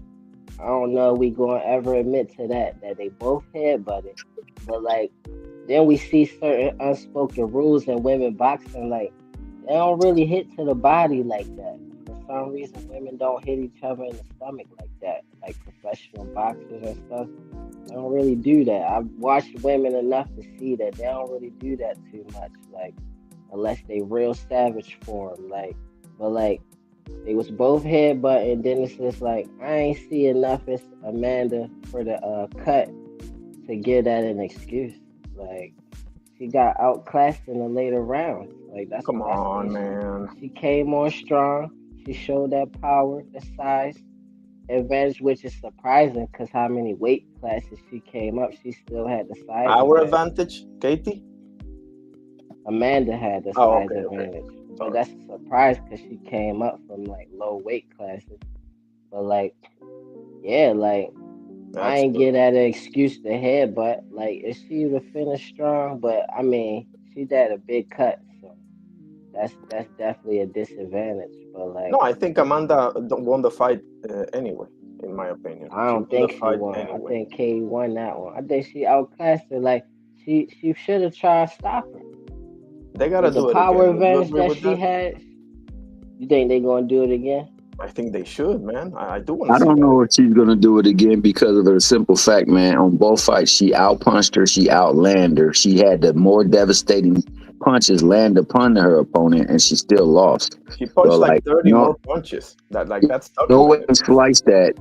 Let me just talk about the outwork to the later rounds. In the last round and a half, yeah, she did do good work. Most of her work in every round, if she did any, came at the last of the round, like within the last 10 seconds. And 10 seconds don't give you a round in my book. You can't just throw some kind of flurry of shoe shine punches and win a round, especially when you get punched like when a bobblehead the whole fight, the whole round long.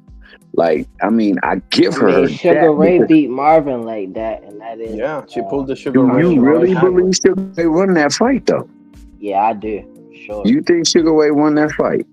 Yeah, and he came Come up in on, weight too. He Jaro. You're came not up in weight. serious. I am serious. I think Sugar Ray won that.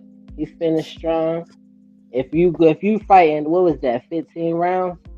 So back I then believe you so, think yeah. more closely like to fighting to the death. Like you fighting to the death, like he was finishing strong. He was Sugar finishing Ray said it strong all the way himself. to the end. What with Tommy Well, Hearns I or I mean, meant with Marvin it Hagler or can be, Tommy it Hearns? could be, it could be definitely be debated, man. Because I'm not gonna We speak because know Sugar Ray got the W for sure. No, he didn't. That's who got the win on this record, man. you're right about that. When it's all said and done, Katie Taylor got the win, whether people agree with it or not. Like I mean, Maxie I look Hughes took a forward to loss. somebody having That's a unfortunate.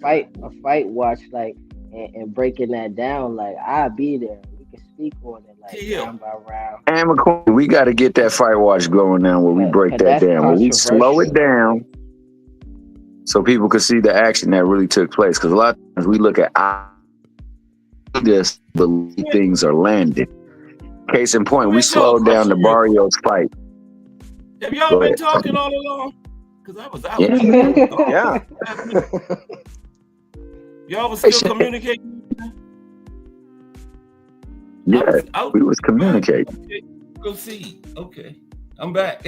Yeah, I want that. Break that down. I just subscribed to the Casuals Corner the other day. Like, I'm trying to see that. Oh, yeah, Like, you've been I want. lacking, That's a man. You want to, controversial fight. Like, I want to see somebody break that down. I want to say something about it. I think Katie won B3, what's fair and up, square. B3? Like, and she old too. She The link 38. is Like, in there, come on, B3. yo.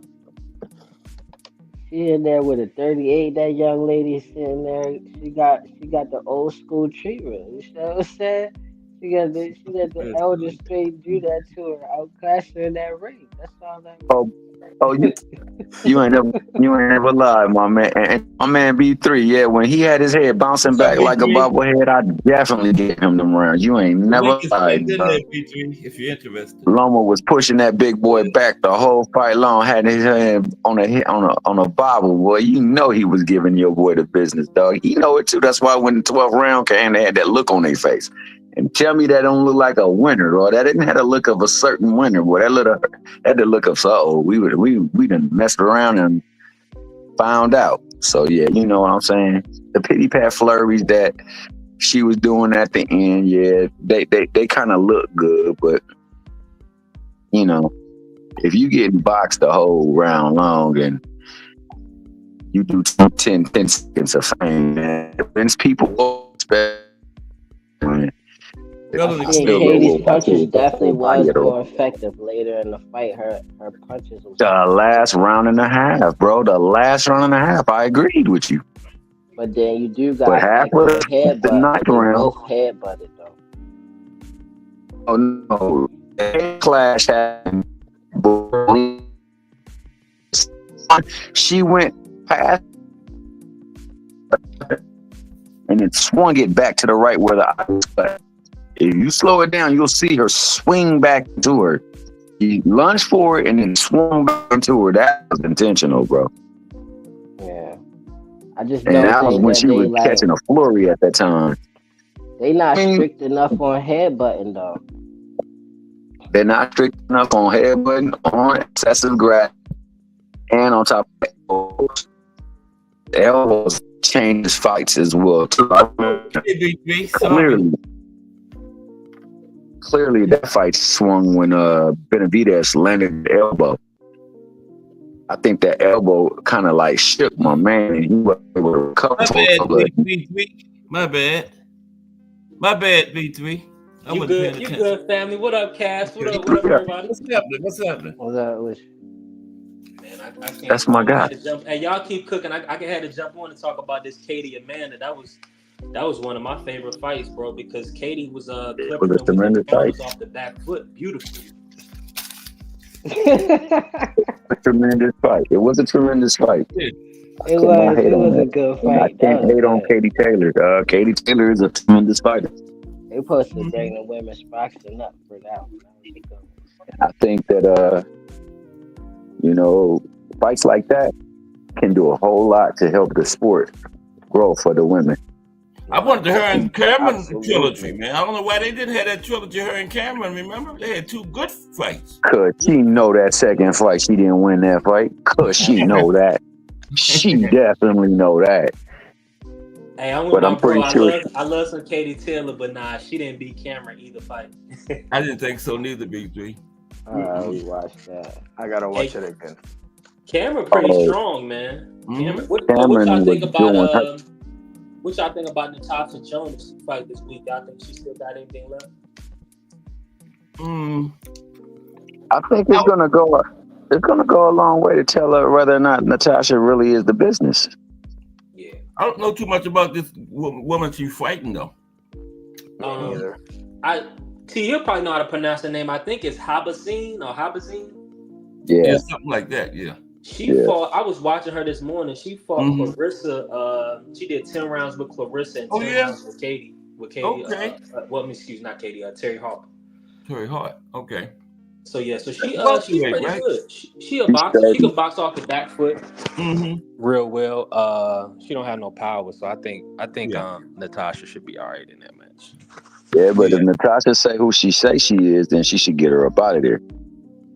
What weight is That's what that? Welterweight, ain't it? 147?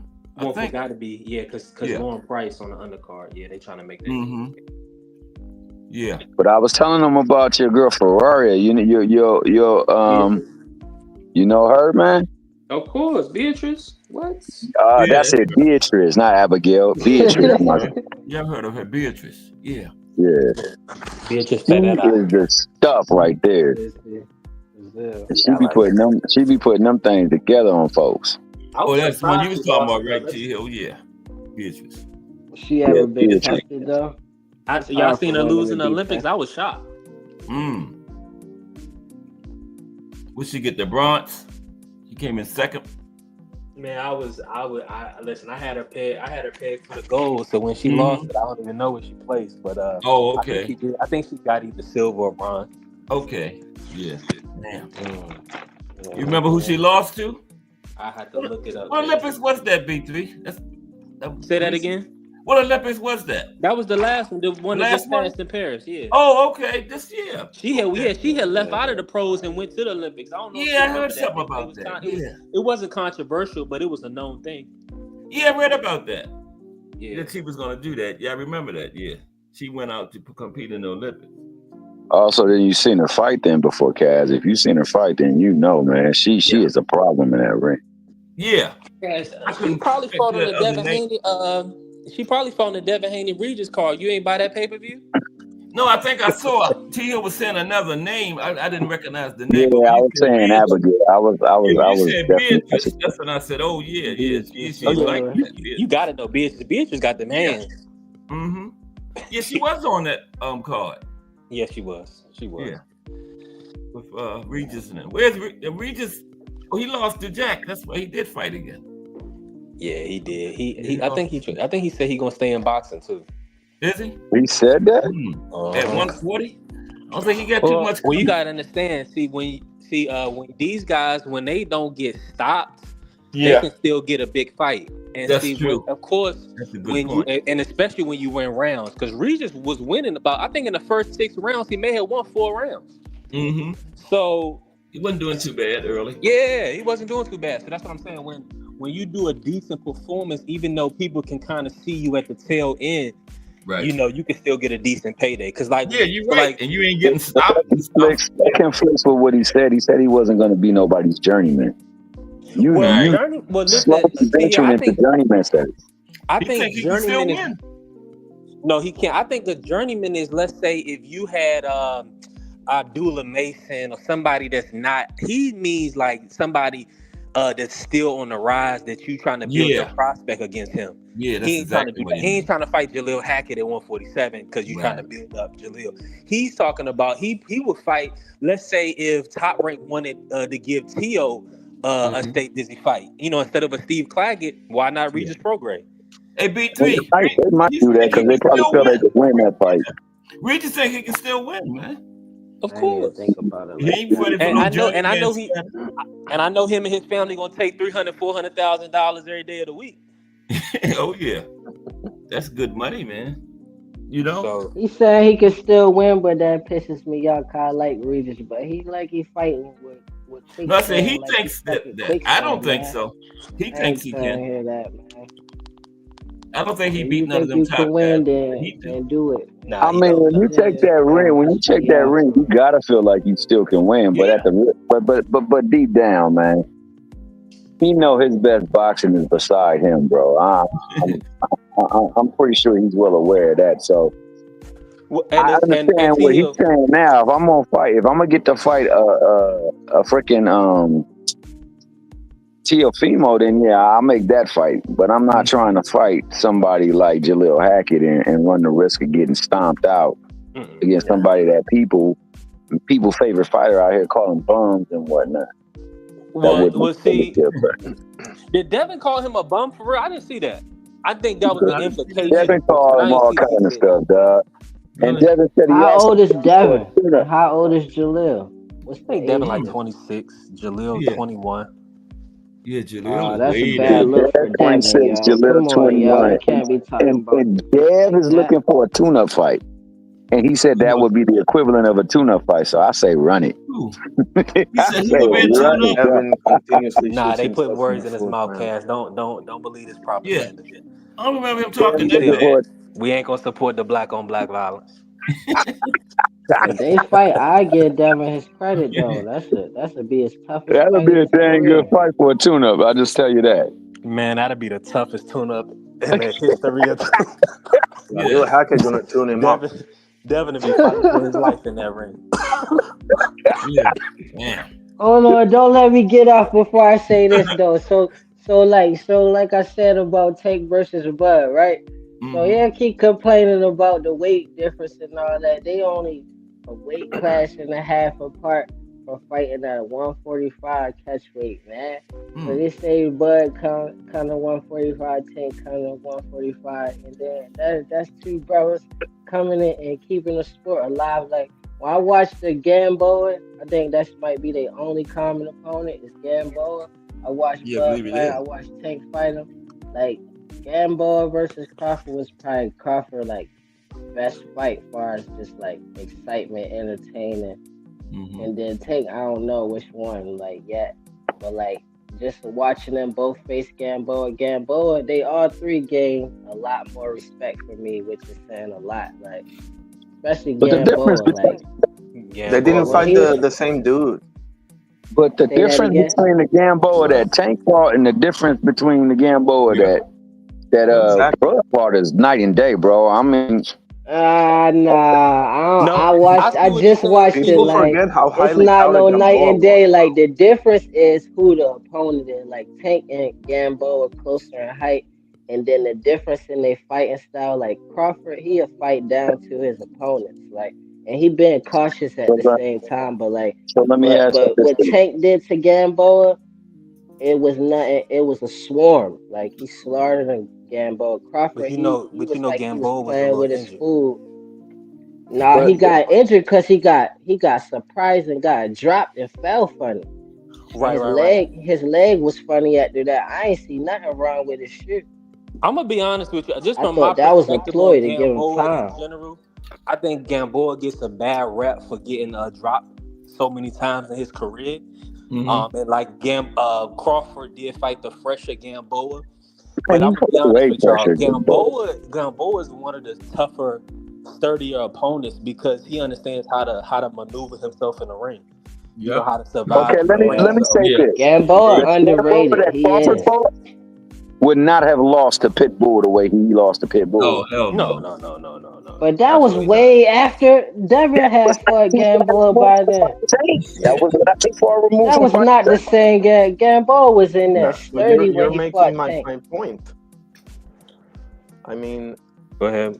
the Gamboa was super highly touted. Like Oh I my think goodness. Crawford was even an Yeah. underdog probably in that fight. That's how No, highly touted I'm Yeah, gonna have to Gamboa look it was. back, but he Yeah. probably was. You're You're right. right. Yeah. Exactly. And I No, mean, by the time Tank got to him, I mean, come on. I mean, nah, man. yeah. I We don't being think that's honest, but that's not bro, the but same y'all Nah, I gotta Gamboa. keep it. seen Y'all it, gotta keep man. it humble. Gamboa was in shape for that fight. It was just the difference in speed with Tank and the difference in punching impact, like the Yeah. different type of pop on Tank punch. Like when he caught him with that, he set it up double jab and caught him leaning over to that to his left, and he just dropped him. Gamboa did not expect that. He looked at his legs like, "What the hell? I'm on the ground." Like, go watch those both of those fight. Gamboa, he still was in there. Like his IQ is top level. Yeah. Like and his I'm not creativity, Gamboa got some of the best creativity. And then he a dog. Like he gonna fight you. But you see the difference with Crawford. He wasn't even slightly like the whole time. It was no fear in him. With Tank, he was like, man. You could tell he was like that. I'm Have you outmatched. have y'all I'm just seen outmatched. Gamboa get clipped? Like, I mean, I know, like, and not get up because from all the stoppages I seen, the referee was like, "All right, this is enough," you know. Like Yeah. Gamboa, he Yeah, kind of, I don't know if it was a weak chin No. Yeah. He with you. I never think it been was a knocked weak out. chin, but Yeah. he was like, he was just still kind of, I don't know if TKO. it was a weak chin because he would But just get up Pitbull. and then just keep fighting, and then But the referee would Pitbull. have to be like, "All right, it's I done." think he Pitbull was a just straight super knockout with game. the I don't think V3. he got a weak chin. I He's think No, super Pitbull knocked. Pitbull game, was man. still a ref stoppage. Pitbull had Was dropped the him rough like stoppage? 5 times. Okay. Pitbull stopped Okay. it. I mean, it stopped it, But he bro. ain't But it never was been gonna straight be. It knocked was out gonna though. be. Yeah. It was Well, gonna what be. I'm saying is this: ain't no with Gamboa, ain't no guarantee because he can hold, he can clinch. Like even with the Tank fight, the referee stopped that one. He clipped him in the Yeah. 12th, 53. But if the referee didn't say, okay, Pitbull, this he is was enough. about to get sparked out. If it would have continued, he was gonna spark that dude something else. He was gonna put him into the upper room, bro. He just was teeing off solidly on him, man. He couldn't get away from him. At that point in the fight, you're right. Yeah, he couldn't get away. He had to stop that, man, because he would have took a beating. He would have took a physical beat. Now, this is what I was saying at one time, though, Cass. Mm-hmm. No denying that Gamboa, like if I tried to get in the ring with Gamboa right now, he'd probably piece me up, dog. I'm not in shape, and on top of that, I don't have the skill set yet. Mm-hmm. But he ain't piecing up nobody that is like a pit bull in this stage. Now, back in his old days, he pieced pit bull up. Yeah, so that's why I'm saying, even if he was a champion, say Gamboa was a champion, he's still not that champion that he once was. He's 47 years old, ain't he? In his 40s? Yeah, he over 40 now. Yeah. Yeah, so even if he's better than most, he's still not going to be better than the elite. No. It's hard for a cat that's a champion, even still. This shit is sailed. But the point is, though, like, come on, man. Needs to make it into the Hall of Fame. I just hope that. Nah, he deserves it. I hope he makes it to the Hall of Fame. Yeah, Gamboa. I think he should. First ballot, man. Yeah. Actually, I don't know what the criteria is and everything. Man, Rocky got in there. I don't think there is no criteria. They done made a joke out of it, man. Yeah, Rocky got in, bro. I don't want to hear it. Nah, but come on. What is Turkey Alley Sheik doing in there, man? What is Turkey Alley Sheik? I think it's the eye test should be the biggest criteria. Eye test? You said what, Hadi? Sorry? He said eye test. Eye test. Okay. I would say resume. If I would have to one thing, I say who you fought. That would put you in like win or lose. That like should be even big. Gamboa. I don't care what nobody say. Gamboa didn't have to fight nobody else in his career, but he ended with Tank, Devin, and Pitbull at an advanced now the level of opposition should matter. So he fought two Hall of Famers, possibly 3. Come on now. 40 years old, man. At an advanced age, and he still was already champion for years before that. He fought Crawford. He didn't duck nobody. I mean, do you think you should have like a minimum amount of fights or something when you say? He definitely first ballot, man. Yeah, I don't think. It depends on who you fight, though. You don't think so? So, like Loma beating Gary Russell. Because Loma would get in with 20 fights. Don't he got only 20 fights now? Yeah. Well, yeah. I mean, there's some exceptions. You're right. Yeah, that would be unfair. Gamboa. I mean, he's not the legend. He doesn't have the wins and the stature of Roberto Duran. But Roberto Duran, he has one of the greatest resumes in the history of boxing. No doubt about it. I love his resume. Have y'all ever just looked at his box record? Yeah. Mm-hmm. He fought champions. He fought like Sugar Ray Leonard. And then like that's the 15 greatest years lightweight later, he fought like Sugar Ray again. Like Camacho twice. Yeah, he ended his career had the Camacho, something like that. It was man, he's ridiculous, man. Yeah. He's amazing, yo. Yeah, Roberto. Don't let this Tank versus Bud fight get away, though, man. Watch that fight. The Tank versus Bud. Yeah. Yeah, like that would be the best style matchup at this time. Like Tank versus Bud. That'd be the biggest fight of this time. Like bigger than any fight. Like way bigger than Earl versus Bud. Tank versus Bud is the biggest. He wouldn't want Bud to come into the ring 170 though. No, had to be a rematch. Had to be a rehydration clause on that one. Yeah, I mean, honestly though, that'd be horrible, but it'd be a rehydration clause. But like, if Bud came in that heavy, he'd be so slow that he wouldn't even touch Tank one time. You'll see Tank in a fight, he didn't get hit once. Cause like you see the speed difference with Bud and Gamboa.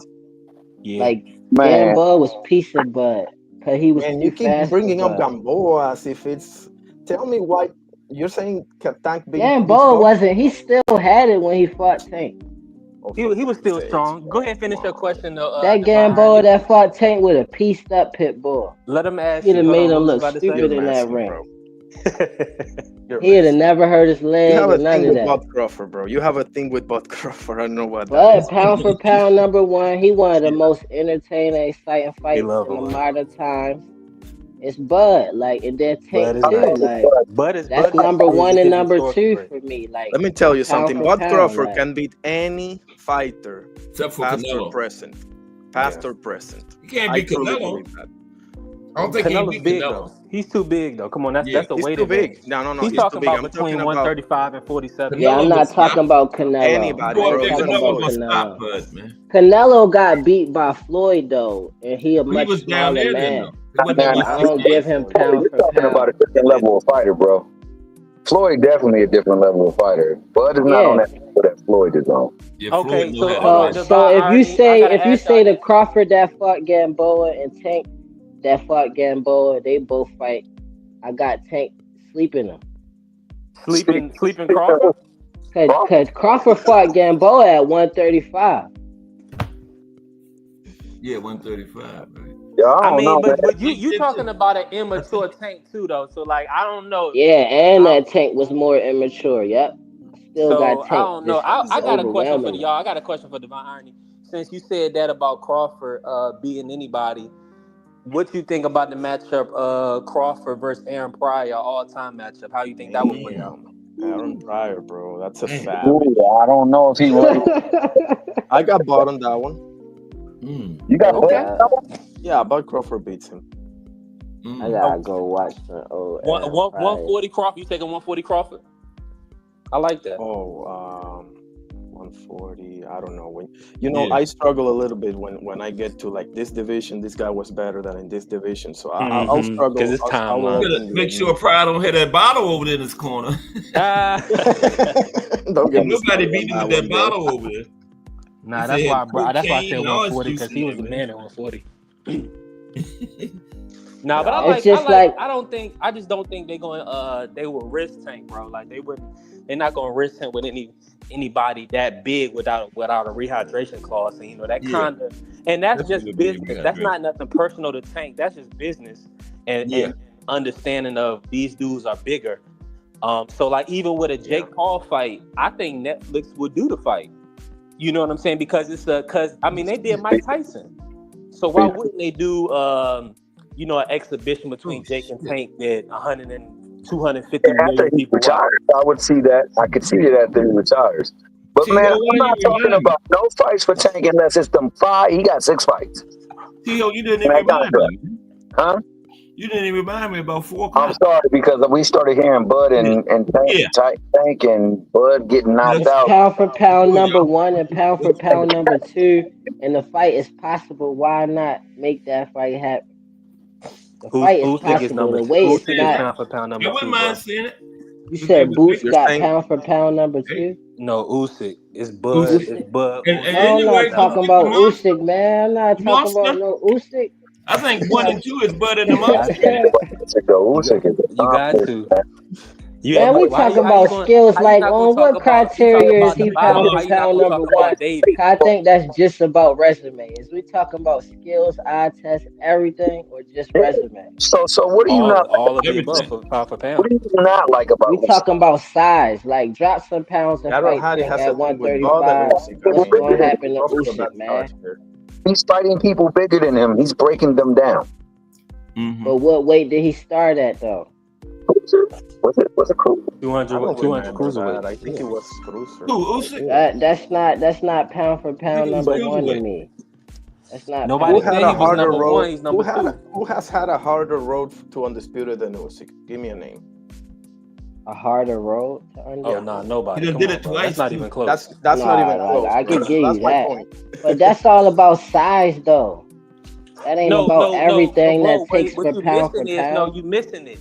He had the hardest run at cruiserweight. You just don't know the fighters, and nobody really knows them. And then, but unless you know hardcore boxing, and then he also had to beat Fury at heavyweight, who was undefeated and pretty much the lineal champion who beat Wild. And he beat a Fury that's out of retirement that barely even really take a fight serious though. That was just a clout. That's a clout fight to me, fighting Fury.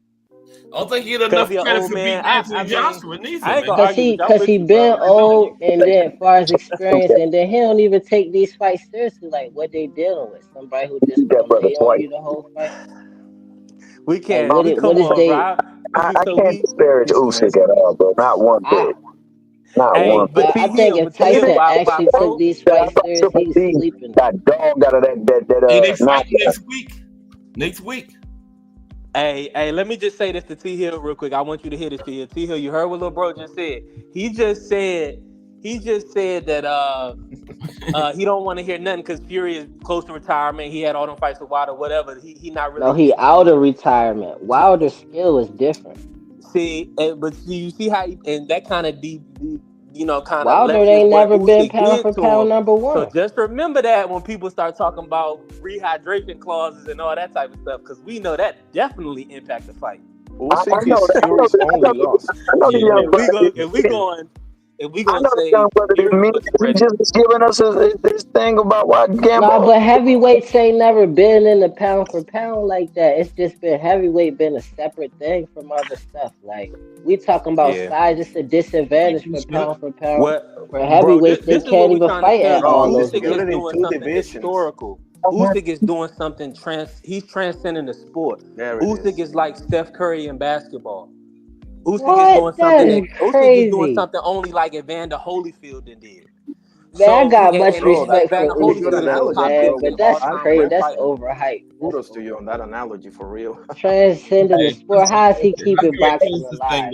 My God, he's doing what we want Tank to do. This dude, Usyk, is literally fighting somebody 40 pounds heavier than him. Yeah. And we complain so he started at 175. Devin Haney weighing 165. You see what I'm saying? And what's that gonna be? 15 pounds on Tank, 10 pounds on Tank? And we whine and complain about that. This dude Usyk is going up to heavyweight fighting Anthony Joshua, cooking him. What way he started at 175? In the amateurs, he was fighting Sean Porter in the amateurs. Yeah. And now he's fighting. I'm saying though, like as a pro, as like a grown man, and as an older man too. He's not no young man. He's an older man. He's older than Fury. He is older though. Usyk is I older got respect for Usyk though, but y'all know that he older than Fury. I think that's overhyped, transcending. Cause like he started at 175, right? Let's say that's what he was in the amateurs. Let's say that when he beat Arthur. So the most he went up is 2 weight classes at the Worlds. The most he went up is 2 weight classes. And then you talking about heavyweight, like, and you talking about how many pounds, like, that ain't the same when it comes to heavyweights, like the pounds. But the same heavyweights, like you worried about the weight, though, bro. You worried about the weight. No, that's what you said. He said somebody 40 pounds bigger. Nah, he got skills though. Nah, he got. What I'm saying is that's everybody have a good day. Credit. Take care, guys. God bless. Oh, that's a good one. Who that? That's B3. I enjoyed it. Peace to the brother. All right, bro. Y'all be easy. I salute. Good stuff.